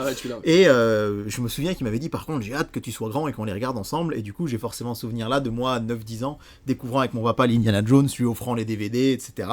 Par la suite, quand les DVD sont sortis. Et du coup, avant cet épisode 5, j'ai voulu les revoir. Et pourtant, je les revois régulièrement. Je dirais que la dernière fois que je les avais regardés tous les 4, ça devait être autour de 2015-16. Ouais. C'est pas très récent, mais Ouais. c'est pas très vieux. Et je pense que je les ai tous vus 7-8 fois. Mhm. Et force est de constater que je me rends compte que je suis peut-être pas tant fan que ça enfin je suis fan du personnage. Je dis si j'enseigne l'histoire, c'est parce que ce personnage j'adorais, mais j'adorais presque plus les scènes où il enseignait que les scènes où il partait, où il captivait ses élèves. Quand elle cligne des yeux. Ouais, c'est ça.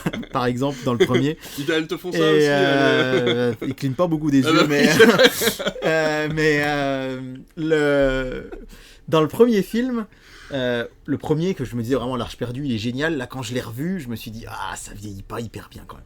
Alors les effets spéciaux, mais forcément on est en 80, dans les années 80, on accorde peu d'importance. On peut le pardonner. Et puis le doublage me sort beaucoup du film. Oui. En fait, Richard Darbois, le doubleur actuel d'Harrison Ford, il ne le double qu'à partir du 3.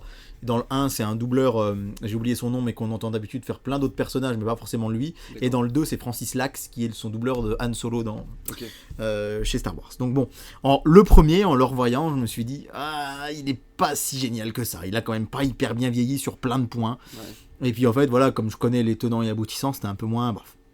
Le 2, j'ai toujours eu du mal et j'ai encore du mal. Le fait qu'Indiana Jones, dans les autres films, traverse le monde entier, là finalement il se contente d'aller dans un temple qui est sous terre pendant une heure. Ils arrivent par hasard avec une comtesse complètement. Alors d'ailleurs, cette femme-là, j'ai découvert qu'elle est devenue Madame Spielberg et qu'elle l'est toujours. Ils se sont rencontrés sur le tournage du Temple Maudit et ils ont 7 enfants avec que c'est Steven. Juste un rôle parce que sinon, donc voilà, elle a pratiquement tourné dans aucun film par la suite. Ah bah ouais, ok. Et le 3, par contre, voilà, je me rends compte que je suis un archi fan du 3. Le 3, je le trouve parfait. Je le trouve drôle, décalé, il y a de l'action. L'histoire est géniale, il balade autour du monde, il y a ce truc avec son père, il y a cette idée de retrouver le dernier calice du Christ, enfin le Saint Graal plutôt, et là en le revoyant je me dis ce film est un chef-d'œuvre. Ouais. Non seulement pour mes souvenirs d'enfance, mais en essayant d'être le plus objectif possible. Le 3, c'est un de mes films préférés de tous les temps. Et le 4, je ne vais pas m'attarder dessus. Ce qui me fait un peu râler, c'est que dans le 4, les gens hurlent parce qu'à la fois, il y a des crânes de cristal, il y a des extraterrestres, c'est surréaliste. Mais tous les Indiana Jones sont des films fantastiques. Il le dit dans le 5 d'ailleurs. Il dit « Je ne crois pas en la magie, mais j'ai vu des choses dans la vie qui sont surprenantes. » quoi. Dans le 1, quand l'Arche d'Alliance, tous les personnages sortent, etc. Dans le 2, on rappelle qu'il y a quand même un mec qui se fait arracher le cœur et il est toujours vivant. Dans le 3, il croise un chevalier qui a 600 ans. Et dans le 4, il y a des extraterrestres, mais c'est peut-être les extraterrestres qui sont encore le plus plausibles dans ce qu'on voit. Oui. Et donc, quand j'ai vu le 5, alors, je suis très mitigé sur le film. La première partie, c'est vrai que je me dis, les CGI... il y a des moments où ça la fout mal. Je pense que la technologie n'est pas encore complètement au point. Je pense que dans 10 ans, ça se fera beaucoup mieux sans doute. Mais quand même là, je pense que il y a des gens pour qui ça va passer, mais quand on est un peu habitué du cinéma, on voit quand même que c'est pas très réaliste. Surtout qu'il y a plein de méthodes de réalisation qui te permettent de raconter un flashback. Tu vois, Mais là, on a cette longue scène d'introduction qui rappelle d'ailleurs la scène du 3, parce que dans le 3, les 10-15 premières minutes, c'est Indiana Jones, ado, qui va récupérer un objet. C'était joué par Phoenix. Peut-être. C'était joué par l'acteur qui est mort, là, qui jouait du Joker. Par Heath Ledger. Ah bah je savais même pas que c'était lui. Non, c'était pas lui. Non, je te dis une connerie. Ah oui, effectivement, c'était Elise Moon. T'as raison, je découvre ça. Ouais, c'est son premier rôle au cinéma. River Phoenix. C'était River Phoenix qui faisait Indiana Jones quand il était jeune. Et donc ça m'a fait penser à ça, cette introduction dans le passé. Mais encore une fois, ce qui est bizarre, mais bon, ça c'est parce que peut-être que je cherche trop de justification, mais on n'a jamais entendu parler de ça dans les autres films. Donc c'est un peu bizarre cette histoire de cadran d'Archimède qui va chercher en 44. Bon, dont acte. Et surtout, tu l'as dit, le film fait 2h34. J'ai trouvé beaucoup trop long, mais vraiment beaucoup trop long. Et j'ai vraiment, moi, apprécié à partir du moment, un peu comme toi, où il y a cette scène dans l'eau qui est terminée, où ils vont en plongée, et que du coup, après, se lance la course-poursuite, et où ils vont trouver le cadran. Et même le voyage dans le temps final qui fait beaucoup parler, moi, j'ai trouvé ça assez... Alors là, c'est vraiment du gros spoil, donc je vais essayer de pas rentrer dans les détails, mais assez émouvant qu'Indiana Jones puisse rencontrer... Oui. Et finalement, est-ce qu'il aurait pas dû y rester ? Je ne sais pas. Pas forcément. Mais j'ai vraiment... Si on oublie les CGI, j'ai trouvé la scène du début assez sympathique. Et j'ai vraiment beaucoup aimé les dernières 50 minutes. Mais c'est pas assez ça sur 2h30. Donc je suis très mitigé sur le film. ça m'a pas empêché d'avoir des frissons au générique de fin quand j'ai entendu pour la première fois dans une salle de cinéma le thème d'Indiana Jones. Oui, c'est la première fois. Quand t'entends le ta la première fois au cinéma, et que c'est tellement une musique qui t'a accompagné. Moi, j'ai fait de la direction d'orchestre pendant quelques années, et j'ai eu la chance de diriger une pièce qui s'appelait Indiana Jones Collection. Donc c'était devant un orchestre de 60-70 musiciens qui jouaient Indiana Jones, parce que j'avais choisi ce morceau-là, parce que c'est un film qui me parlait. Donc entendre cette musique en salle, ça m'a beaucoup ému. Et puis parce que voilà, encore une fois, le rapport à mon père, etc. etc. Mais avec le recul, c'est un 6 sur 10, quoi. Ouais. 5 à 6 sur 10. Il y a vraiment des trucs très cool, mais globalement.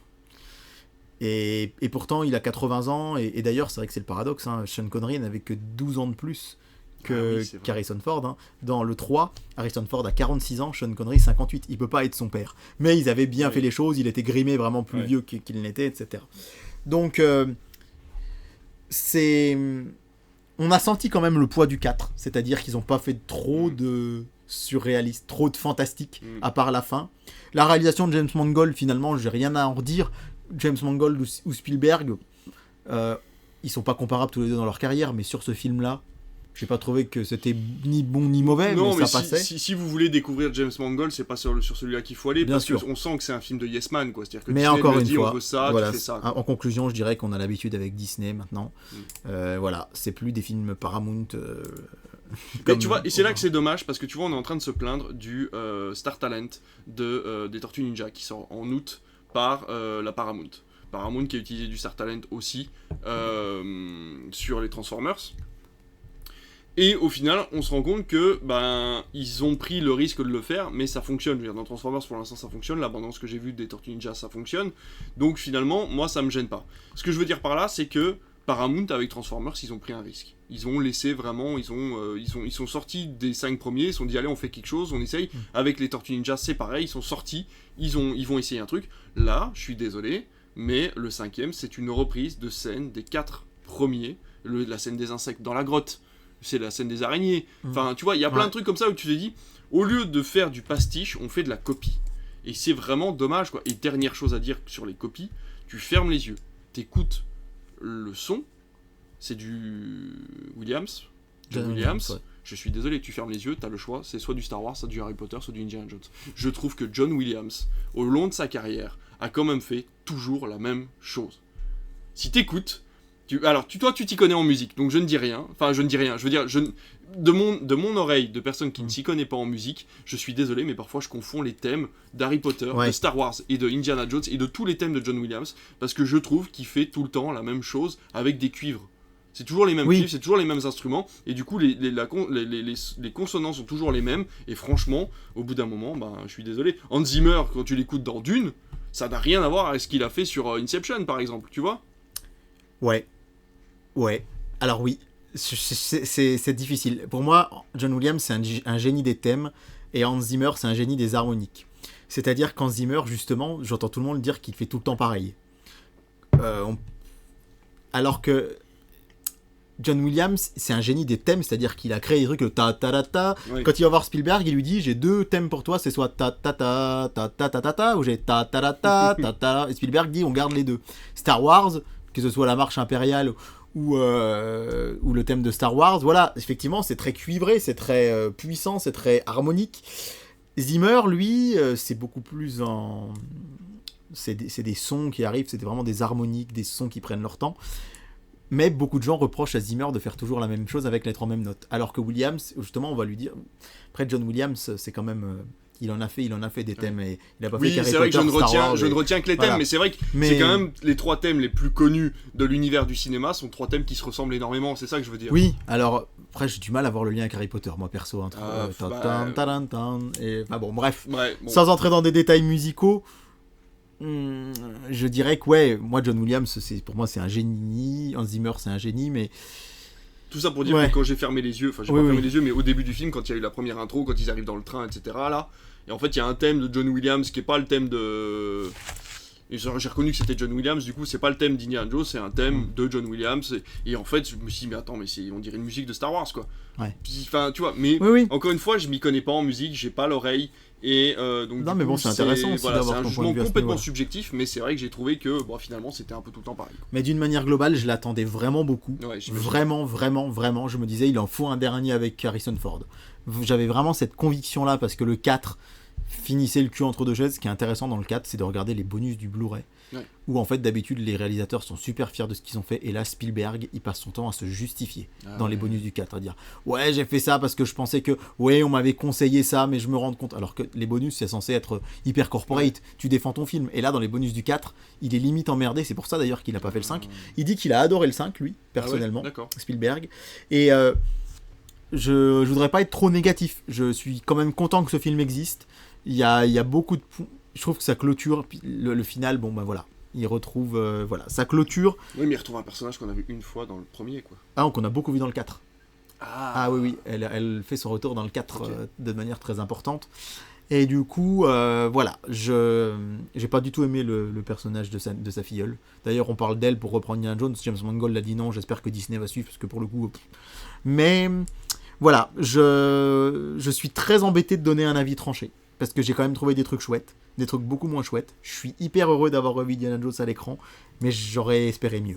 J'aurais espéré une meilleure conclusion, moi, personnellement. Donc, parce qu'encore une fois, Disney s'est permis de faire un truc du style « Oui, mais on sait jamais, d'ici 10 ans, s'il est toujours là... » Ah ouais, d'ici 10 ans, à 90 ans, j'espère qu'ils vont pas lui faire chevaucher encore. Enfin bon, bref, on sait pas, on verra bien. Pour un caméo, pour un passement de flambeau... Ah oui, ça c'est tout à fait on possible. sait jamais. Bon bah écoute, on a fini avec nos reviews. Disons que cette émission est quand même...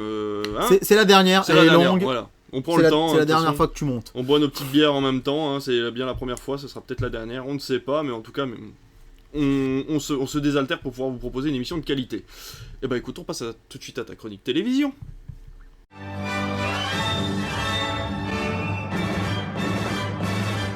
Et ben mon cher David, ça y est, c'est l'heure des audiences. Que s'est-il passé la semaine dernière? C'est l'heure des dernières audiences. Les dernières audiences, vous n'en aurez pas de tout l'été, profitez-en. Ouais, profitez-en, ou allez les voir sur internet pendant cet été. Allez, on commence. Attendez-nous, n'allez pas voir sur internet parce que sinon vous n'aurez plus besoin de nous. Oui, mais il faut que je résume. 8 semaines à la rentrée, l'émission va être très longue. On fait des juste pour ça. Lundi 26 juin, c'est la date à laquelle on a enregistré la dernière émission, donc on n'avait pas les audiences, avec un très bon score, avec 2,9 millions pour Joséphine Ange Gardien en tête sur TF1.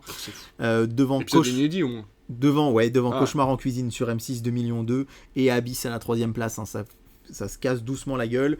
Petit Pays à la 3ème place, 1,5 million sur France 3, et le carton pour W9 avec Taken, 1,147 million téléspectateurs. On est très loin du...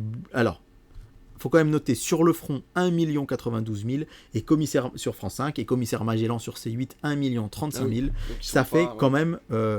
Comme la première chaîne est à 2,9 millions, voilà, mais ça fait quand même des 3 chaînes de la TNT au-dessus du million. Ça, c'est rare, très rare pour le signaler. Et le Fugitif sur TMC, justement avec Harrison Ford, qui bat le blockbuster de TMC, pourtant chaîne aussi du groupe TF1, puisque le Fugitif fait 786 000 contre 732 000 pour Geostorm. Ça se joue à pas grand-chose. Et je pense que... Geostorm est passé il n'y a pas si longtemps en même temps. Et c'est ce que j'allais dire, c'est passé en janvier. On va toucher aux limites de ce que tu avais relevé très justement récemment, c'est le fait que les rediffusions de blockbusters du dimanche le lundi sur TMC, les gens au bout d'un moment, voilà quoi, ils les ont vus il n'y a pas si longtemps. Tu le disais toi-même, regarde, t'as regardé les Indiana Jones en 2015-2016 et ça te suffit. Oui, voilà, tu vois, donc je les ai revus là parce que je me suis dit, comme pour Jurassic Park l'année dernière, quand c'est quelque chose que j'aime beaucoup, je me suis dit c'est la dernière fois de ma vie que je peux tous me les faire avant d'aller le voir au ciné. Je me suis mis un petit coup de pied au cul sincèrement parce que, désolé j'ai dit cul, ça sera peut-être bipé, mais... je les ai regardés en 3 jours avant le film parce que j'avais avec mes partiels, etc. C'était compliqué. Mais voilà, effectivement, j'aurais pu m'en passer. Sur France 3, le mardi 27 juin, on est en tête avec Prière d'enquêter, 3,6 millions de téléspectateurs. Donc il devait être content. Ouais, il devait être content. Et 2,7 millions pour Taxi 2 sur TF1. Alors vraiment la grande idée d'avoir mis Taxi, juste 2 fois. Complètement. Et ça fonctionne. À noter 2,4 millions pour Drôle de genre. Sur la pièce de théâtre sur France 2, on en avait parlé. J'ai vu ça 2 millions pour une pièce, c'est vachement bien. Donc c'est pas mal du tout. Et petite déception sur M6 pour Snack Masters. Trouveront-ils la recette gagnante? T'avais dit que t'étais vraiment pas fan du truc. Et ben moi j'ai passé ma soirée devant, figure-toi, parce que le mardi soir j'ai été crevé, je me sentais pas de me mettre devant un film. Et je me suis pris au jeu. J'ai trouvé ça marrant que 2 super grands chefs essayent de faire un Big Mac. Évidemment, la frustration de ne pas pouvoir le goûter, mais vraiment, les voir simplement prendre un Big Mac, l'ouvrir et essayer pendant des heures de mélanger plein d'ingrédients pour retrouver la sauce ou trouver le moyen de faire des frites, c'était assez marrant, d'autant que c'était évalué par des gens qui bossent chez McDo à la fin. Ah oui, d'accord. Donc finalement c'était assez marrant. Pas sûr qu'il y ait beaucoup d'épisodes par la suite, puisqu'il n'a pas forcément très bien marché. Qui est plus pour McDo en plus. Et ouais, alors ce qui est plutôt bien fichu, c'est qu'ils ont beaucoup parlé de Burger King aussi, de Big Fernand, de Quick, en expliquant. Il y a la directrice de chez Burger King qui était là à un moment en disant nous, le Whopper, déjà, ils n'auraient pas de problème pour la sauce, parce que nous, le principe, c'est le burger américain, et donc les Américains, dans leur burger, c'est un mélange de ketchup et de mayo. Ah oui, donc d'accord. nous, c'est ketchup, mayo, point. On n'essaye pas de faire des trucs alambiqués, c'est le barbecue à l'américain. Donc du coup, il y avait quand même d'autres enseignes. D'accord, okay. Et il faut savoir que tout le long, ils ont dit, le burger célèbre à 2 étages d'une enseigne, il n'y a qu'un moment où a été évoqué le nom du Big Mac. Tu vas être heureux, puisque le leader TNT, avec 800 000 téléspectateurs, c'est La La Land, sur W9. Super. Qui a fait, qui a fait plutôt une belle audience. La La Land qui est toujours introuvable sur toutes les plateformes. On en parlait il y a quand même quelques années là maintenant, parce que c'était disponible que sur la plateforme. Il y est toujours sur Plus, hein, effectivement. Ça c'est pour mardi soir. Mercredi, La Fille dans les bois, c'était un téléfilm France 2 en tête, et la fin de Grey's Anatomy à 3,8 millions, et la fin de Grey's Anatomy qui monte un tout petit peu à 2,2 millions. À la 3e place, c'était le Tour de France, une passion française sur France 3, mais qui ne fait qu'1,3 million. C'est pas énormissime, mais c'est devant Mongeville qui est au million, et surtout M6 qui n'est qu'à la 5e place, avec une soirée spéciale Aidons nos fermes sur les agriculteurs, qui ne fait que 970 000 téléspectateurs. Ça fait très très mal pour M6. Ça se voit vraiment pas souvent. Qui a failli être battu par Arte, qui est pas loin derrière avec un flic, et vous aviez le match de l'équipe de France Esport sur W9 qui fait 900 000 aussi. W9 qui fait presque autant qu'M6, c'est vraiment pas terrible. Et puis pour le cinéma, un bon score pour C-Star, je parle rarement de la chaîne, mais qui passait The Lost City of Z, justement. C'est pas du tout le genre de film que je verrais sur C-Star. Moi non plus, c'est quand même un film de James Gray. C'est un meilleur d'ailleurs. C'est un Indiana Jones beaucoup plus sérieux. Ça n'a rien à voir avec Indiana Jones, à part que ça se passe dans la jungle. Une meilleure fin qu'Indiana Jones. Et Kin le commencement à 432 000, c'est pas mal du tout sur Sister quand même. Hein. Donc bravo, finalement c'est une soirée qui était assez intéressante à décrypter, celle de mercredi. Jeudi, alors en tête c'est HPI, hein. On est habitué, 7 millions. Pour la fin de la saison 3. Ce qui n'est pas non plus un record absolu pour une fin de saison, mais par ce qui est très bien. 7 millions, c'est la seule fois de la semaine où on vous le dit, et c'est la seule fois, à part quand on parlait de foot, où on vous a donné des chiffres comme ça. Il faut bien comprendre que c'est 7 millions pendant 5 semaines de suite, donc c'est quand même quelque chose. Deuxième place, meurtre à la pointe du rat, donc on reste quand même dans les meurtres A, dans les enquêtes. Plus rien. Non, parce qu'ils font les nouveaux meurtres. Oui, nouveaux meurtres A, c'est vrai. Ou attends, un meurtre peut-être chez nous, à Bourbon-Lancy, qui sait. Tiens, on va demander à Florian ici. 1,9 million pour meurtre à la pointe du rat. Pratiquement à égalité avec 1,8 million pour envoyé spécial. Et là où je suis un petit peu déçu, c'est pour Mission Impossible Protocole Fantôme, qui ne fait qu'1,3 million. C'est bien en dessous des Indiana Jones qui était à 2 millions quand même. C'est vrai. Et 1,3 million sur M6, c'est pas foufou. C'est vrai. Talonné par France 5 avec Apocalypse l'âge de bronze qui est à 1 million. Et ce qui est marrant, si je puis dire, c'est que HPI faisant 7 millions, ça prend de la place pour plein d'autres. Donc vous avez ces 5 chaînes, TF1, France 3, France 2, M6. M6 aurait fait beaucoup plus s'il n'y avait pas eu HPI, quoi. Ouais, sans doute. Mais surtout là, vous avez 5 chaînes, TF1, France 3, France 2, M6 et France 5, qui dépassent le million. Et après, la 6e place, c'est C8 avec donc 1 million à 500 000. Il n'y a rien entre 500 000 et 1 million. Le Jaguar, TF1 série film 416, etc. Puis alors, Top Chef World All Star sur Gulli qui ne fait que 118 000 téléspectateurs. On commence à avoir l'habitude de... Ouais. Vendredi soir, Tropique Criminel, 3,8 millions sur France 2. The Will, 2 millions sur TF1. Et 2 millions aussi pour France 3. Ils sont au coude à coude avec Le Village préféré des Français, qui est présenté par Stéphane Bern, et ce n'est qu'une fois par an. Donc c'est quand même un événement... C'est une émission ? Ouais, c'est une émission. Et qui a gagné ? C'est un village du nord de la France, de la région du Nord-Pas-de-Calais.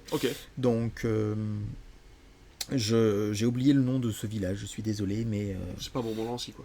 Non, c'est pas Bourbon-Lancy, parce que sinon, on n'a pas le droit de postuler, on gagnerait tous les ans, sinon. C'est ça le problème de notre si jolie ville, malheureusement. Et à noter qu'en deuxième partie de soirée, un très beau score avec 600 000 téléspectateurs pour Drag Race France saison 2. La semaine dernière, quand je vous ai présenté tous les programmes de l'été, j'avais fait un tableau Excel. J'y avais mis du temps, mais c'était pas une si bonne idée parce qu'il y a plein de trucs que j'ai oublié de dire parce que je l'avais pas si bien organisé. J'avais oublié de vous dire que Drag Race France revenait. Et donc, c'est en deuxième partie de soirée le vendredi, ça fonctionne bien. Nos jours heureux, 1,5 million sur M6. Donc c'est mieux que oui, c'est vrai que c'est mieux. Ouais. Et le Cercle Rouge sur France 5, 1 114 000 téléspectateurs. 440 000 quand même sur TF1 Série Film avec Warcraft. Et Gulli, quand ils passent du cinéma, ils font des bonnes audiences, puisque 400 000 pour Hook, ce qui leur permet d'être devant TMC. Avec les Soudoués en vacances, qui ne fait que 360 000. Oh, c'est fou ça. Voilà, et donc on termine par notre duel du dimanche soir. Est-ce que tu au courant? Ah bah non, j'ai oublié samedi, Mortel Calanque. Ah bah là, oui, c'est pas Meurtre au Calanque, c'est Mortel Calanque. Et à noter le meilleur démarrage depuis des années pour Fort Boyard. Comme quoi, c'est dans les vieux pots qu'on fait les meilleures soupes. C'est pour ça que je trouve intéressant d'enregistrer quand même une émission là début juillet, parce qu'on peut commencer à avoir un petit aperçu des audiences de juillet. Et 2 404 000 téléspectateurs, c'est le meilleur démarrage depuis des années. Ah ouais, et bien. Comme quoi, ça continue d'être un divertissement. C'est pas parce qu'il y a plus de tigres que les gens regardent. Ouais, exactement. Et 30 ans d'émissions cultes sur TF1 qui continuent à être au-dessus des 2 200 000. Ah, c'est bien. Ce qui pour un divertissement et plutôt que j'y regarde ça, c'est disponible en replay. Une bonne chose. Ouais, et je pense que ça pourrait te plaire, c'est disponible en replay. Moi j'ai vu la semaine dernière, j'ai pas regardé vendredi puisque j'étais parti faire un peu de randonnée dans le Jura. Si on a des auditeurs dans le Jura, sachez que je suis très amoureux de votre région. Fin de ma pub. Et enfin le duel du dimanche soir. Alors attends, t'as vu les audiences, non? Non. C'était Mission Impossible Rogue Nation face à Danny Boone, 8 rues de l'humanité. Et le vainqueur c'est David, à ton avis? Bah Danny Boone. Eh ben, c'est Mission Impossible. Allez. Et ouais, mais c'est là que c'est quand même fou parce que 1,3 million pour celui de jeudi soir sur M6 et 3 100 000 hier soir sur France 2. Tu sais que j'ai eu un argument extrêmement valable il y a à peine 1h30 quand la personne est rentrée pour Indiana Jones. Elle m'a dit ça, parce que je lui ai dit qu'il y avait jeudi, il y avait le dernier Fallout, qu'elle pouvait le regarder avant de venir voir Dead Reckoning. Et elle m'a dit, oh oui, mais ça me saoule, il y a des pubs sur M6. Ouais. Et je pense aussi, on a eu l'exemple avec HPI, on en a parlé, je sais pas si t'étais là, mais non, ça devait être Mais ma mère m'a dit, HPI je ne regarde plus parce que ça me saoule, ils mettent le générique, une introduction de 3 minutes et boum, pub. Ah ouais, mais je savais même pas ça. Tu vois En fait, ils font comme aux États-Unis, c'est-à-dire que t'as l'intro de l'épisode, le générique, et boum, t'as les pubs. Ouais, donc ça fait première page de pub à peine 5 minutes après le début de ton truc, quoi. Ouais, ça c'est... Donc 7 millions, d'accord, mais du coup profiter des téléspectateurs comme ça parce que tu fais 7 millions, c'est un peu abusé, quoi. Mais là du coup, Rogue Nation, 3 millions 100 et 1 million 3, ils ont fait plus du double. C'est énorme d'ailleurs. Manuel Alduy a tweeté, il a mis de rien, bisous. En gros, j'ai beaucoup rigolé. Puisque 8 rues de l'humanité fait 3 38 000. Il n'y a que 20 000 téléspectateurs d'écart. Ils sont quasiment à égalité, sincèrement. Mais la victoire est pour Mission Impossible, et surtout, les réseaux sociaux ont été très critiques envers le film de Danny Boone. Les enquêtes de Dan Sommerdahl à la 3e place, 1,9 million sur France 3, Capital sur M6, 1,8 million. La couleur pourpre sur Arte, 1 110 000 téléspectateurs. Bravo, France 5 est aussi au-dessus du million avec les 100 lieux qui font voir. Génial. 1 33 000. Et ensuite, vous avez du foot avec la défaite de l'équipe de France face à l'Ukraine sur W9. Meurtre au paradis sur TMC qui passe des vieux épisodes. Et voilà, on l'appelle Trinita, 360 000 sur TF1 Série Film, etc., etc. Et puis, je terminerai cette page audience en vous disant quand même qu'hier, au moment où on enregistre, dimanche 2 juillet, l'après-midi, le Tour de France faisait pratiquement 4 millions de téléspectateurs l'après-midi, 37% de part d'audience. C'est fou. Notez bien, 37% de part d'audience, c'est énormissime. À la 2e place, à la même heure, c'était TF1 avec grand reportage 1,2 million. Et après, M6 Maison à vendre 660 000, Thalassa France 3 270 000 et ensuite Maître et Valet 160 000 sur Arte. Donc on a vraiment un différentiel où France 2 fait plus de 3 fois l'audience. Et 36% des téléspectateurs. À noter quand même que HPI a réussi quand même sur les cibles à dépasser les 50% de part de marché. Ah oui. C'est-à-dire qu'il y a plus d'une femme responsable des achats de moins 50 ans sur 2 qui était devant HPI. Mais là, le Tour de France, quand on vous dit que ça marche, c'est que France Télévisions, c'est pareil. Le Tour de France est coupé par des pubs depuis 7-8 ans. Avant, c'était pas le cas. Mais en même temps, on comprend que ce soit une somme d'argent énorme pour France Télé. Surtout qu'ils n'ont plus accès à la publicité. 3,8 millions les après-midi. on ne voit pratiquement jamais ça en prime sur France Télé. Et c'est les premières étapes. Ouais. Et c'est de la plaine. Attendez qu'en montagne, alors on sera pas là pour vous raconter les audiences. Peut-être qu'on pourra en parler sur nos réseaux sociaux. J'adorerais que tu me fasses un sujet pour m'expliquer la différence entre les plaines et les montagnes et pourquoi ça fait plus d'audience en montagne qu'en plaine. Parce qu'il y a beaucoup plus de suspense. D'accord. En plaine, en général, il y a une échappée qui part, le peloton qui suit. Et au bout d'un moment, l'échappée se fait rattraper par le peloton.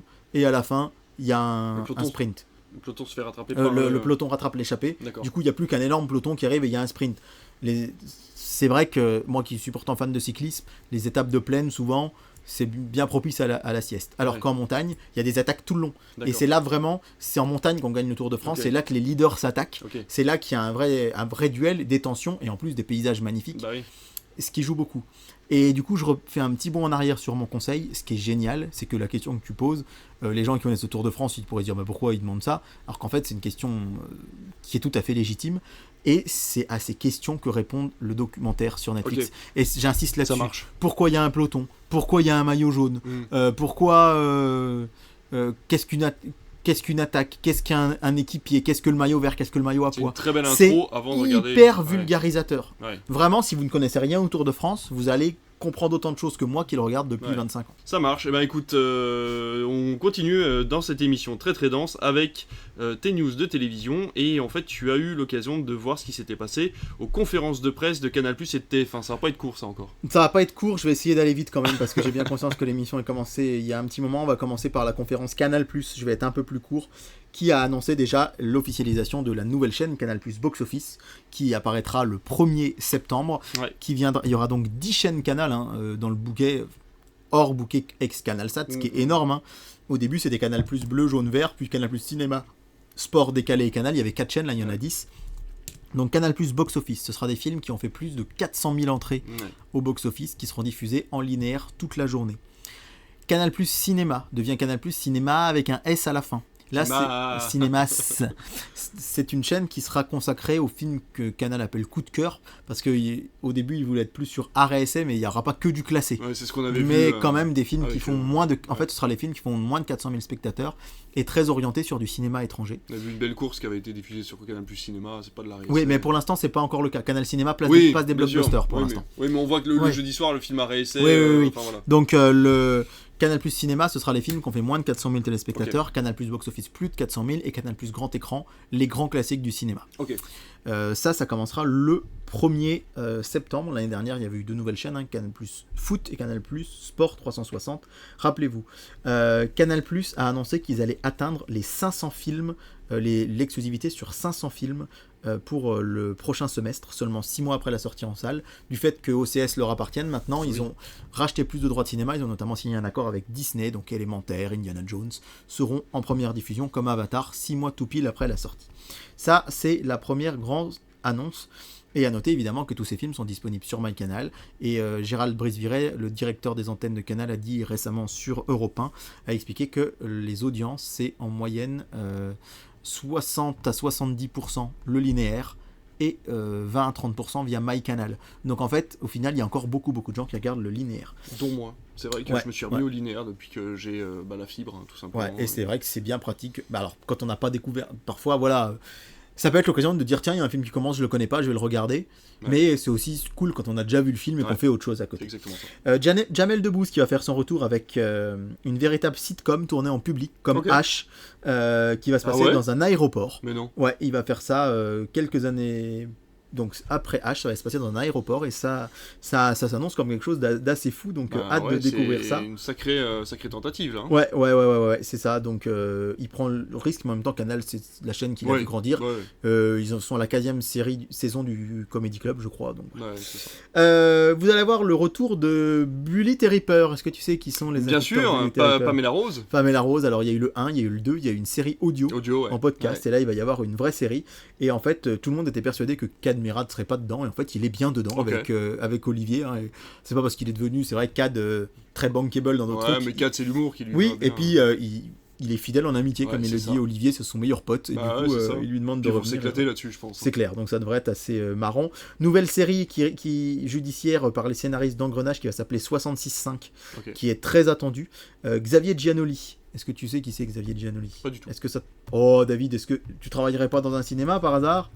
Si je te dis Xavier Giannoli récemment, il a fait un film qui s'appelle Illusion perdue, qui a gagné beaucoup de César. Oui, c'est vrai, effectivement. Ouais, eh bien, il va faire une série pour Canal. Ok. Ils l'ont signé pour une série qui va s'appeler D'argent et de sang. Okay. Avec Vincent Lindon, Neil Schneider et Ramzi Bedia. Par la vache. Par les auteurs de... pardon, c'est lui qui l'a écrit, Xavier Giannoli, et ça risque d'être assez chouette. Il va aussi y avoir la fièvre autour d'un scandale dans le foot français avec Anna Girardot et Benjamin Biolay. Le retour de Sébastien Cohen, vous l'avez annoncé ici, dans une émission de télé. Sébastien Toen, oui, dans une émission, dans une sorte de voyage où il va partir avec... ça va s'appeler l'agence tourisme, pardon. Okay. Il va partir avec Baptiste Le Caplin, que j'adore, moi, qui me fait mourir de rire. Et Toen est très très drôle, et ils vont partir dans une espèce de docu-fiction, ils vont prendre l'avion, ils vont partir en Europe pour faire un peu tout et n'importe quoi. Trop bien. Donc ouais, et troisième et dernière saison pour Narvalo. J'avais pas vu les deux premières, mais je sais que ça a été... J'aime beaucoup. Alors la première, j'ai lâché, mais en fait il faut pas les regarder toutes d'un coup. En fait c'est des mini-histoires, mais c'est assez drôle, c'est vraiment comme si tu étais dans le canapé et qu'un pote te racontait une histoire complètement invraisemblable, c'est plutôt marrant. Ouais, on va saluer aussi le retour de Laurent Veil, qui pour des raisons de santé, c'était Monsieur Cinéma de Canal+, va faire son retour dans quelques temps. Et puis enfin, une série qui a beaucoup fait parler, c'était un peu la grosse annonce, c'est l'adaptation par... Panayotis Pasco, que je dise pas de bêtises, et Fari Lopez, du loup-garou de Tierce-Lieu. Ce jeu de société où le village s'endort, le loup-garou se réveille. Si vous êtes allé en colonie de vacances, en centre aéré, vous avez forcément connu ce jeu-là. C'est un jeu français qui cartonne à l'international, et donc ils vont lancer ça un peu sur le modèle des Traîtres qui passe actuellement sur M6, enfin qui va passer sur M6. Ça va être une télé-réalité plus. Ouais, plus un jeu télé. Un format jeu télé, ouais, si j'ai bien compris. Ouais. Alors, je sais pas trop. Première adaptation au monde du jeu phénomène Les Loups-garous de Tierce-Lieu, adapté par. Donc, voilà, j'en sais pas plus. Je n'ai pas été trop long, mais voilà déjà les grosses annonces. Bah c'est bien. Bon, bah allez, on passe à TF1. Là, ça risque d'être un petit peu plus long. Je vais essayer de souffler un bon coup et vous annoncer. Alors. Plein de séries qui ont été annoncées et d'unitaires, et les gens râlent un peu parce que vous allez voir qu'on reste toujours dans la même thématique. Qu'est-ce qui cartonne à la télé? C'est les meurtres et ça va être un peu tout autour de ça. Alors pas que. On va commencer par une mini-série qui va s'appeler Rivière perdue. C'est un polar qui sera surnaturel, où vous retrouverez des acteurs made in TF1 et Brocéliande, un thriller avec Nolwenn Leroy qui va évoquer les légendes bretonnes. On en avait parlé, je crois, déjà sur Critflix. Vous allez aussi avoir Les Yeux grands fermés, un téléfilm sur le thème de l'inceste, avec Muriel Robin, qui va arriver bientôt. Sam, troisième saison, nouvelle saison, pas troisième, je sais plus, mais nouvelle actrice, encore une fois, on avait eu Mathilde Seigné notamment, et là maintenant c'est Hélène de Fougerolles qui va être la nouvelle Sam. Les Bracelets Rouges, de retour, avec aussi un nouveau casting, saison 3, je crois même. Et une série qui va s'appeler La Tribu. Et ça va être une sorte de Clem, en fait. Clem, c'est terminé, mais une série familiale avec Alix Poisson et Jonathan Zakaï. Je note quand même, c'est important de citer mes sources. Là, je suis le compte Twitter du journaliste Fabien Radan qui a fait un résumé chouette, mais j'ai basé donc cette chronique là-dessus et sur le dossier de presse de TF1 que j'ai récupéré sur le site TF1 Pro. Donc c'est un peu un mélange de tout ça. Vous allez avoir Boudère dans Le Nounou. Je ne sais pas si vous vous souvenez, on vous en avait parlé au tout début de l'année.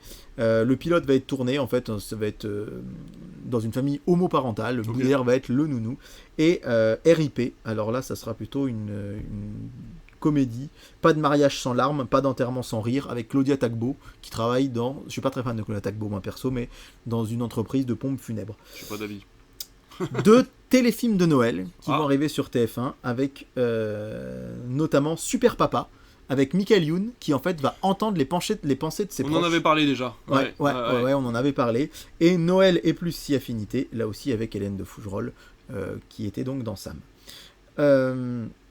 Il y aura Benoît Gênant, ça va être une série d'Artus, qui va être sur TMC. C'est un petit peu plus original, et là encore une fois on va entrer dans le monde des polars avec Master Crime, avec Muriel Robin. C'est comme Masterchef mais avec des crimes. C'est une professeure en criminologie qui mène des enquêtes elle-même au grand âne de la police. Avec qui? Avec Muriel Robin. En gros, la police n'arrive pas à résoudre les enquêtes, mais elle va y arriver. Ça va s'appeler Master Crime. Vous allez avoir... V2, quoi. Alors attention, tenez-vous bien, vous allez avoir... C'est pas de Netflix je parle, mais vous allez avoir Mademoiselle Holmes. Alors, c'est pas Enola Holmes, mais Mademoiselle Holmes avec Lola Delver, la fameuse fille de Patrick Devers, qui est l'arrière-petite-fille de Sherlock et qui va être avec Tom Villa. L'arrière-petite-fille, ah ouais, d'accord. De Sherlock Holmes, et Tom Villa, Watson, qui est un médecin légiste, et tous les deux, ils vont enquêter à la manière de Sherlock Holmes.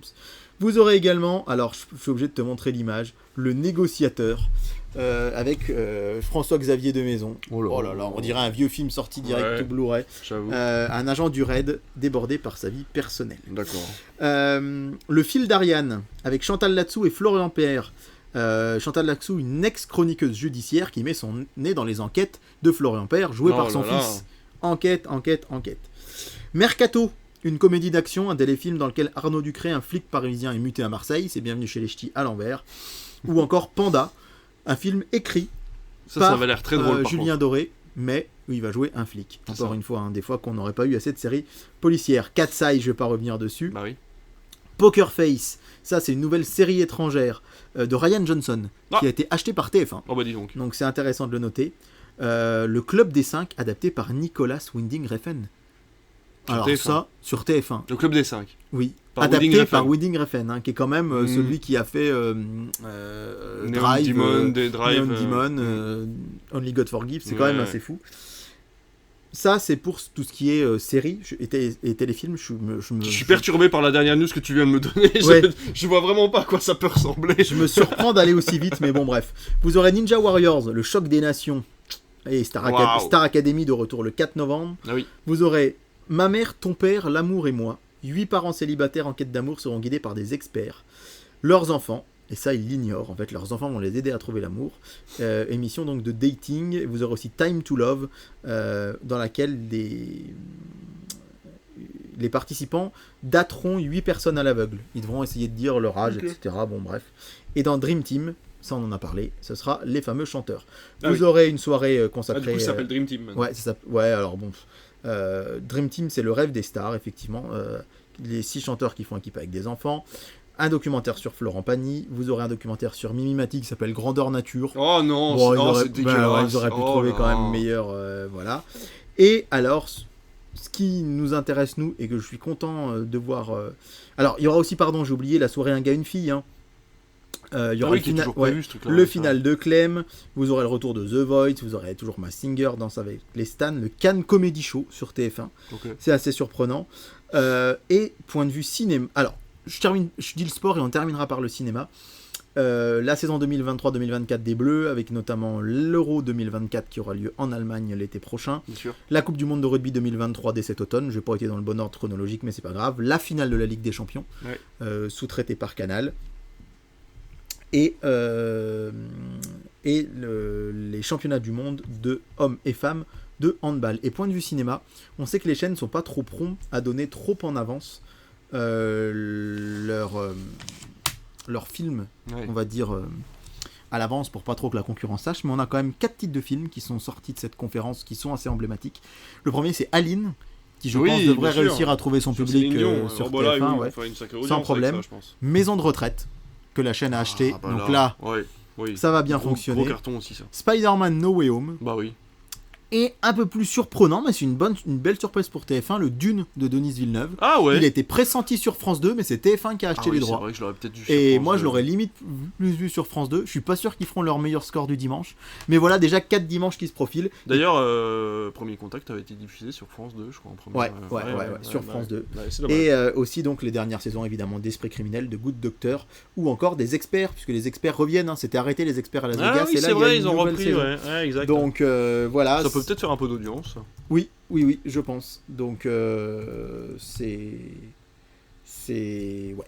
Mais c'est vraiment Nicolas Winding Refn qui a fait les Clubs des 5, par contre. C'est une production ou c'est lui le showrunner ou il s'est produit par... Je cherche l'info exacte parce que... En attendant, sinon votre programme va arriver, on vous donne un dernier... Il est réalisateur, voilà. Il va adapter la série Le Club des 5. Eh ben, ça va être bien. Et TF1 a déjà acheté les droits de l'œuvre. Alors c'est quand même fou. Toute ma vie, j'ai lutté pour rester un enfant avec une soif d'aventure, dit Winding Refn.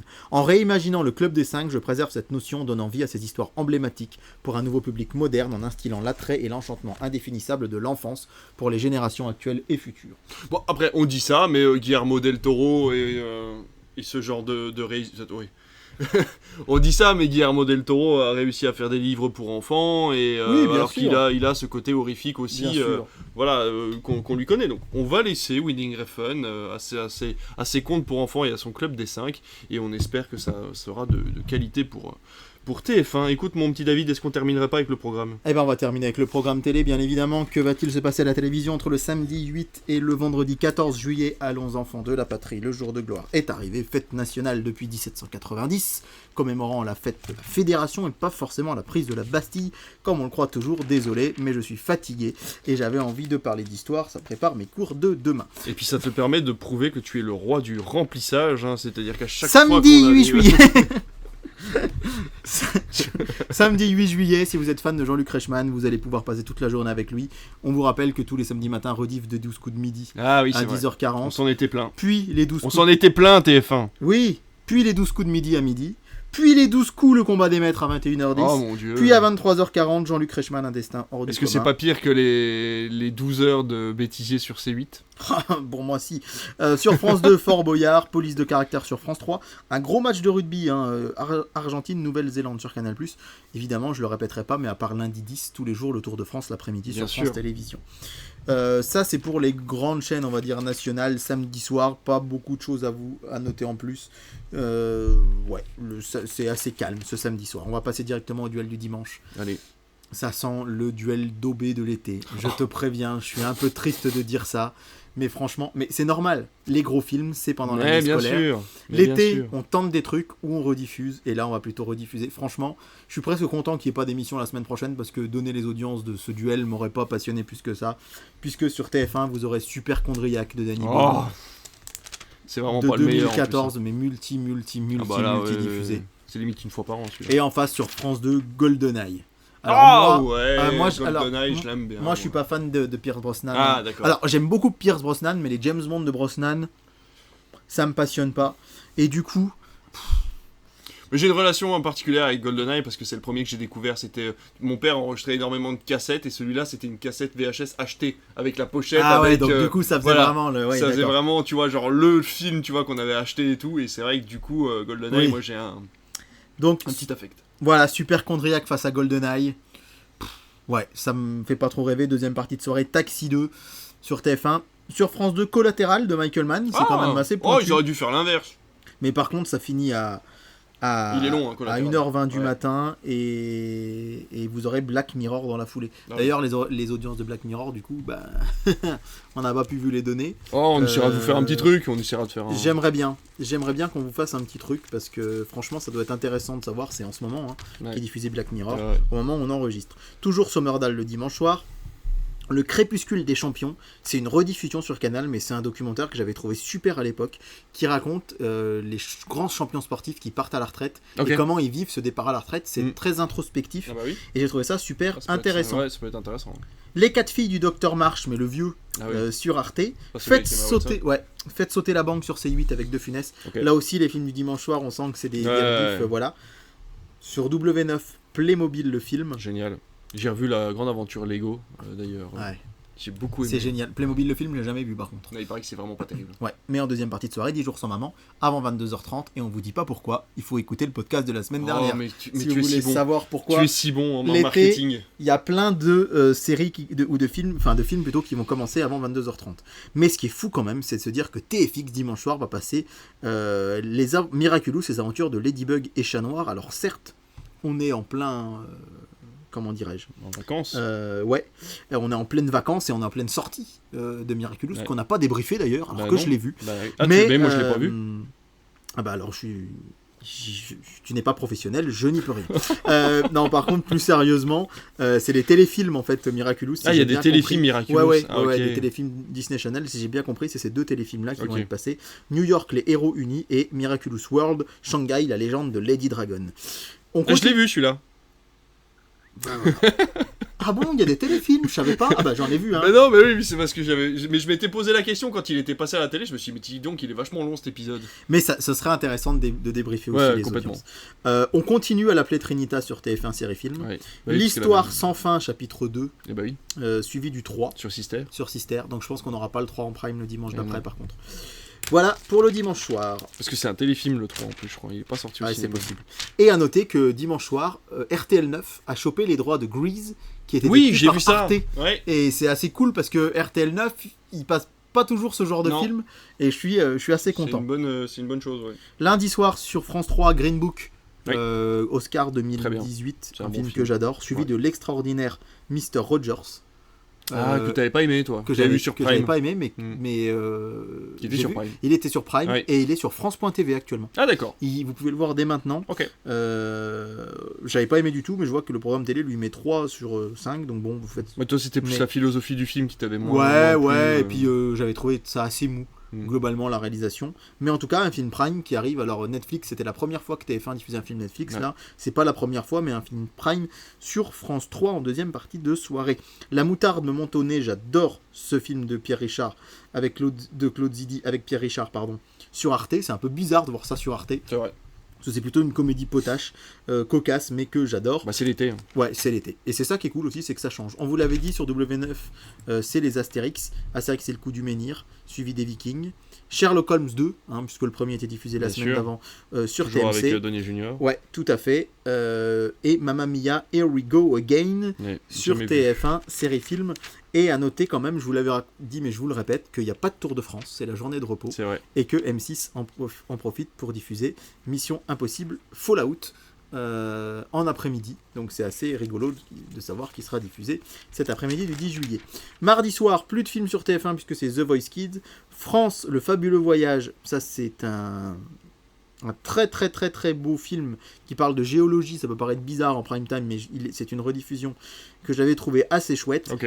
Le blockbuster, le film coup de cœur du mardi, parce qu'on dit le film RSC, mais Gérald Brice-Viret nous a pas repris nous, mais il dit attention, c'est le film coup de cœur du mardi, ça veut dire c'est pas forcément classé, c'est Le Parfum Vert, avec Sandrine Ouais, je l'ai Berlin raté à l'écouter, il est déjà sur. Ouais, Oh là là, ouais, c'est ça, fou. ça arrive à une vitesse folle.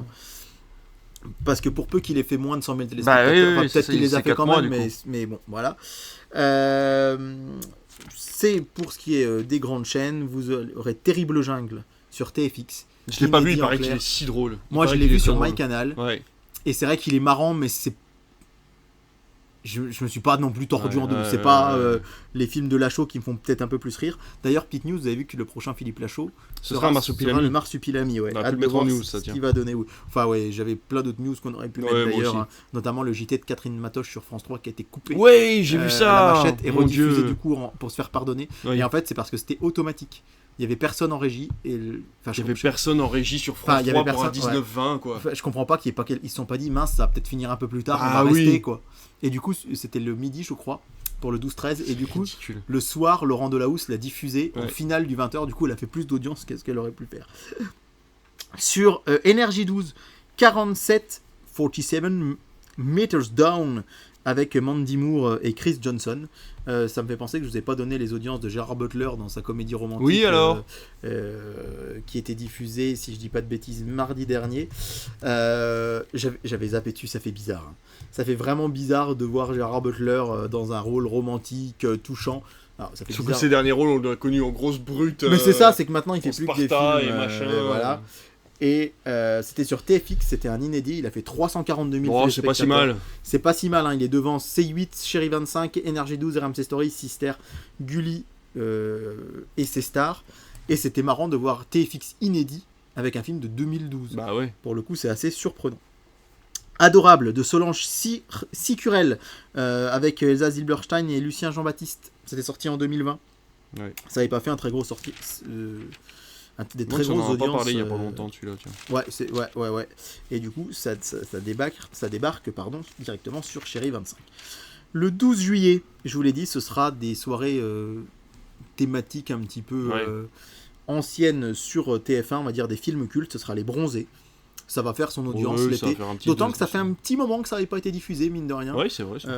L'autre jour, j'ai vu un mème qui a beaucoup fait marrer les gens sur les réseaux sociaux. C'était TF1 tous les étés avec, vous savez, le fameux personnage qui hésite à appuyer sur 2 boutons. Et il y a La Grande Vadrouille ou La 7ème Compagnie. J'avais envie de répondre non, ça marche pas, La Grande Vadrouille, c'est France 2 qui a Ouais, les c'est droits. vrai. Mais je dois être le seul abruti en France que ça intéresse. Bah non, Mais- écoute, on est un peu plus Non, maintenant. non, mais- On est un peu plus Mais maintenant. voilà, juste blague à part, donc Les Bronzés, avec en deuxième partie de soirée un documentaire, Le Splendide, histoire d'un succès.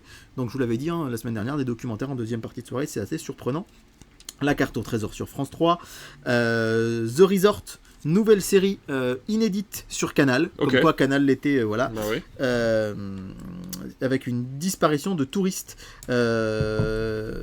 Il paraît que c'est hyper bien fichu. Ah ouais. C'est en 8 épisodes, j'en ai entendu beaucoup de bien. Ok. C'est des touristes qui disparaissent et on va enquêter sur leur disparition, donc voilà. Sur Arte, l'Odyssée de Pi. J'ai pas aimé. J'ai acheté le Blu-ray et j'ai jamais eu la force de le mettre dans mon lecteur. Je sais pas si je le mettrai un jour.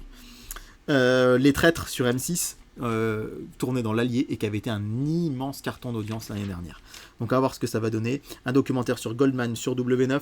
Point de vue cinéma, alors un film qui a l'air incroyable qui s'appelle Le Tremblement de Terre. À mon avis, on a une petite idée de la thématique. Sur TMC, avec Christopher Joner, Anna Daltorp et Jonas Hoff. Bref, Ah bah, que des acteurs connus. que des acteurs connus. C'est un film norvégien. Ah bah d'accord. Mais vous vous rendez compte, un film norvégien en prime sur TMC, c'est fou. vraiment l'été. Hein. Ouais. Balthazar, la saison 1 sur TF1 Série Film, à mon avis. Ah oui, exact. On risque d'avoir des audiences assez sympathiques de ce côté-là. Jeudi soir sur TF1 HPI, Bah oui, forcément. saison 1, on recommence continue au les début. rediffs. Ouais, donc là, c'est les épisodes 4, 5, 6, puisque oui. à l'heure où vous suivez cette émission, les épisodes 1, 2, 3 ont été rediffusés. Vous allez avoir Orgueil et Préjugés avec Colin Firth sur Arte. J'ai jamais vu cette saga-là, mais bon. Voilà, je sais qu'à une époque, on en parlait beaucoup. Fantomas se déchaîne sur TMC, bien sûr, on continue les Fantomas. Agents très spéciaux, Code Uncle avec Henry Cavill et J'aime Annie beaucoup Hammer ce film. sur TF1 Série Film. Moi, j'allais dire, C'est un écoute, bon film détente. j'allais dire que c'est notre petit coup de cœur, notre petit conseil pour le jeudi 13 Et juillet. bah voilà. Avant d'aller voir des feux d'artifice, s'il y en a chez vous la veille du 14, c'est souvent ça, dans certaines villes. Donc voilà, un petit coup de cœur. Et le 14 juillet, eh ben tiens, Qu'est-ce qu'il y a le 14 juillet à mais la c'est un télé jour férié, Mais oui. donc on va parler de films l'après-midi. Ah Et oui, puisque TF1 va passer un gna dans la ville, Eh oui. qu'ils auront déjà diffusé. Alors je rappelle quand même que dès 6h30, les préparatifs du défilé sont Ah oui, c'est vrai qu'ils diffusent sur le défilé. TF1. TF1, France 2, BFM TV, CNews, France Info et LCI vont diffuser le défilé. Et en général, ça marche plutôt fort en audience. Ça veut dire qu'on va manger, parce que là je vois qu'il y a Ninja Warrior le soir, ça veut dire que tu vas avoir, comment il s'appelle Denis Brogniart toute la journée, non? C'est un peu ça. Ouais, alors on rappelle en plus le 14 juillet, c'est la fameuse fois où il se serait vraiment emporté Bah contre ouais, quelqu'un. il paraît que certains se sont Ouais. un peu frustrés, enfin Ouais, scandalisés qu'il soit sur toujours internet là, qu'il ouais, soit tout toujours à là. fait, ouais. qu'il soit toujours là. Donc des matinées spéciales 14 juillet sur France 2 et France 3, bien sûr pas de film puisqu'il y a le Tour de France. Sur M6, on n'en passe pas non plus.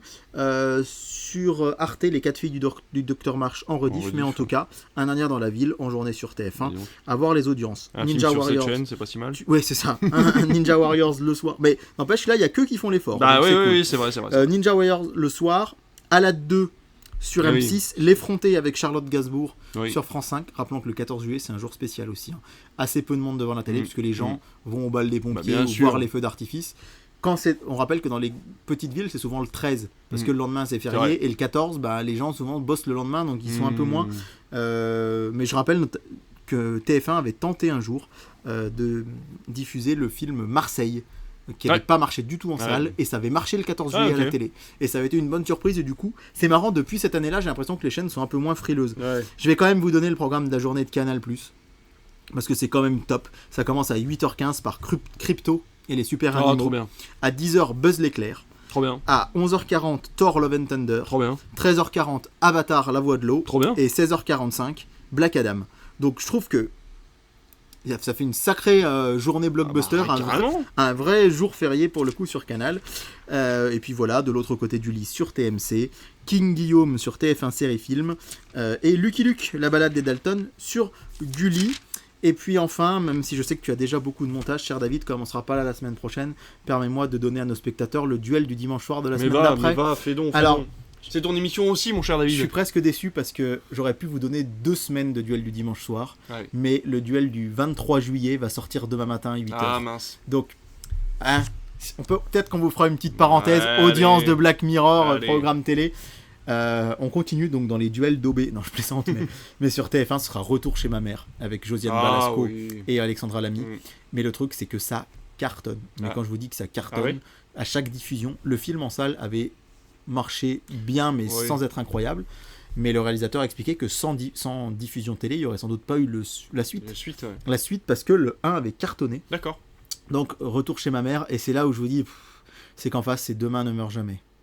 Donc vous, Ah le, bah voyez, oui, la vous, suite de vous le voyez GoldenEye, venir le mois de juillet avec Ouais. Dimanche soir France 2, que Les des vieux Pierce James Brosnan. Bond, Alors il y a des gens qui adorent ça, donc tant mieux pour vous. C'est juste que moi c'est... Avec un peu de chance, on aura peut-être les Daniel Craig à la suite.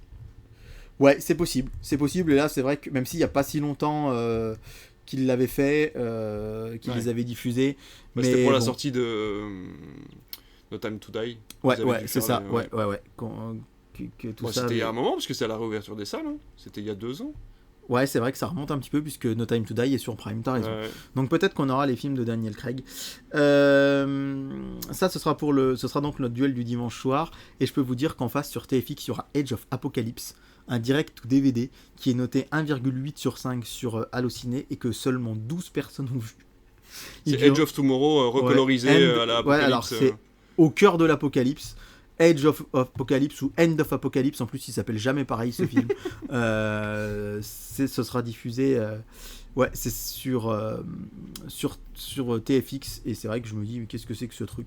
Ils ont acheté les droits d'un film de CMC. Ouais, bah non même pas. Ah ouais. Même pas, ça se veut plutôt. Sérieux. C'est un blockbuster russe.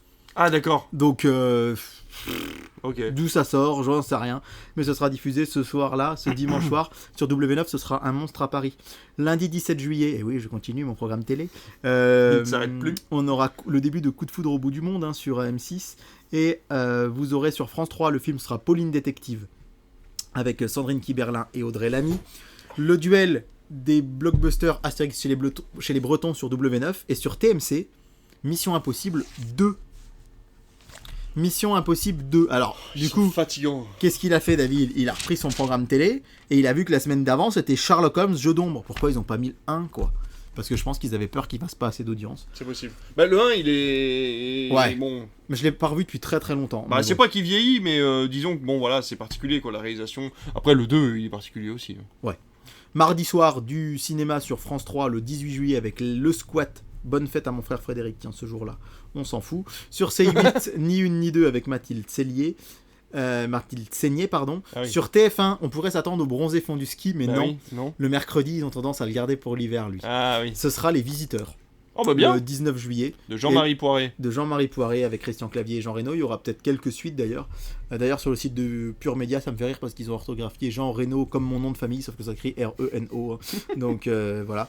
Merci Pure Média. C'est pas. J'aurais dû l'appeler Jean Regnault carrément, et puis voilà. Hein. Donc ça, ce sera le 19 juillet sur TF1.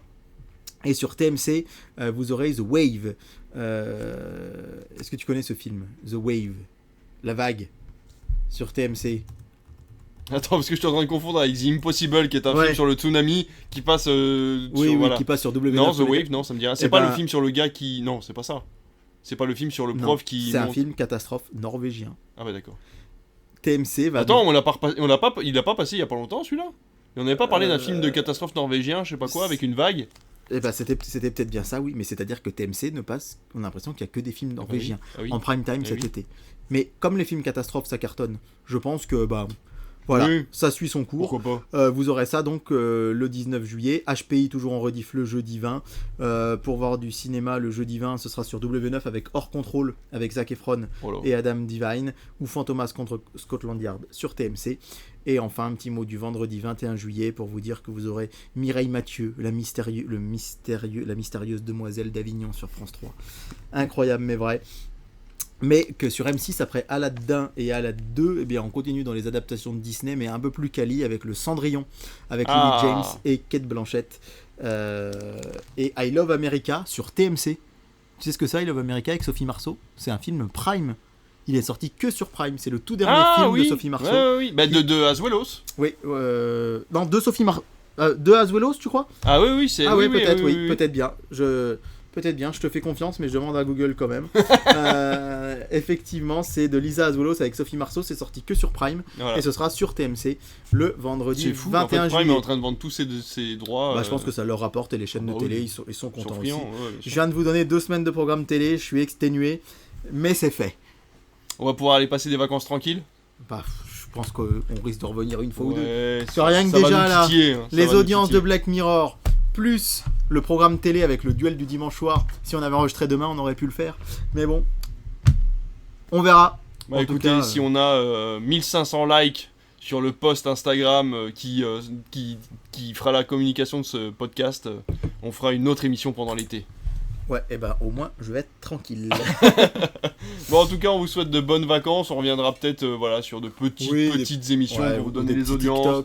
Ou peut-être inscrivez-vous sur le TikTok ou Instagram, on verra. On fera peut-être des réels histoire de passer les vacances. Merci beaucoup de nous avoir écoutés pendant cette saison soutenue mais régulière. Intense, Netflix, mais franchement, régulière, on a bien géré notre truc. On revient au mois de septembre et non pas au mois de janvier, du coup, puisqu'on avait commencé nos émissions au mois de janvier. Donc là, ça va être encore plus dur. C'est qu'on aura une bonne trentaine de semaines à faire en plus. Alors quand on compte en année scolaire, en général, c'est 36 semaines. Ça fait une douzaine d'émissions de plus. Voilà, une douzaine d'émissions en plus. Mais j'essayais de. Mais c'est quand même pas mal. C'est déjà pas mal. Alors, on était même revenu en décembre. Cette année, puisqu'on avait fait les émissions de Noël. C'est vrai, on avait fait, c'était ça le point de départ, les émissions de Noël.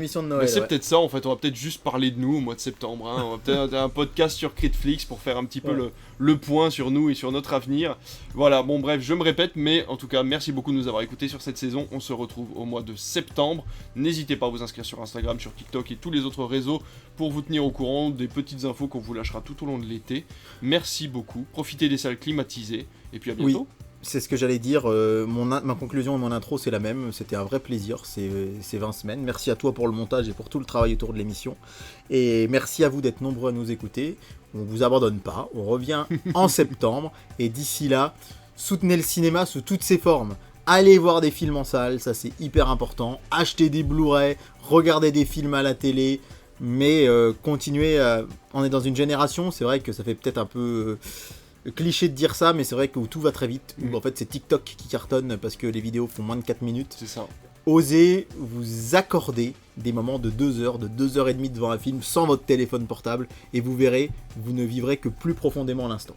Et ben bravo pour ces mots de la fin. Merci David pour ton travail et toutes ces chroniques, ces audiences et ces news. À très bientôt tout le monde, à dans 2 mois. Et puis profitez bien. Bel été!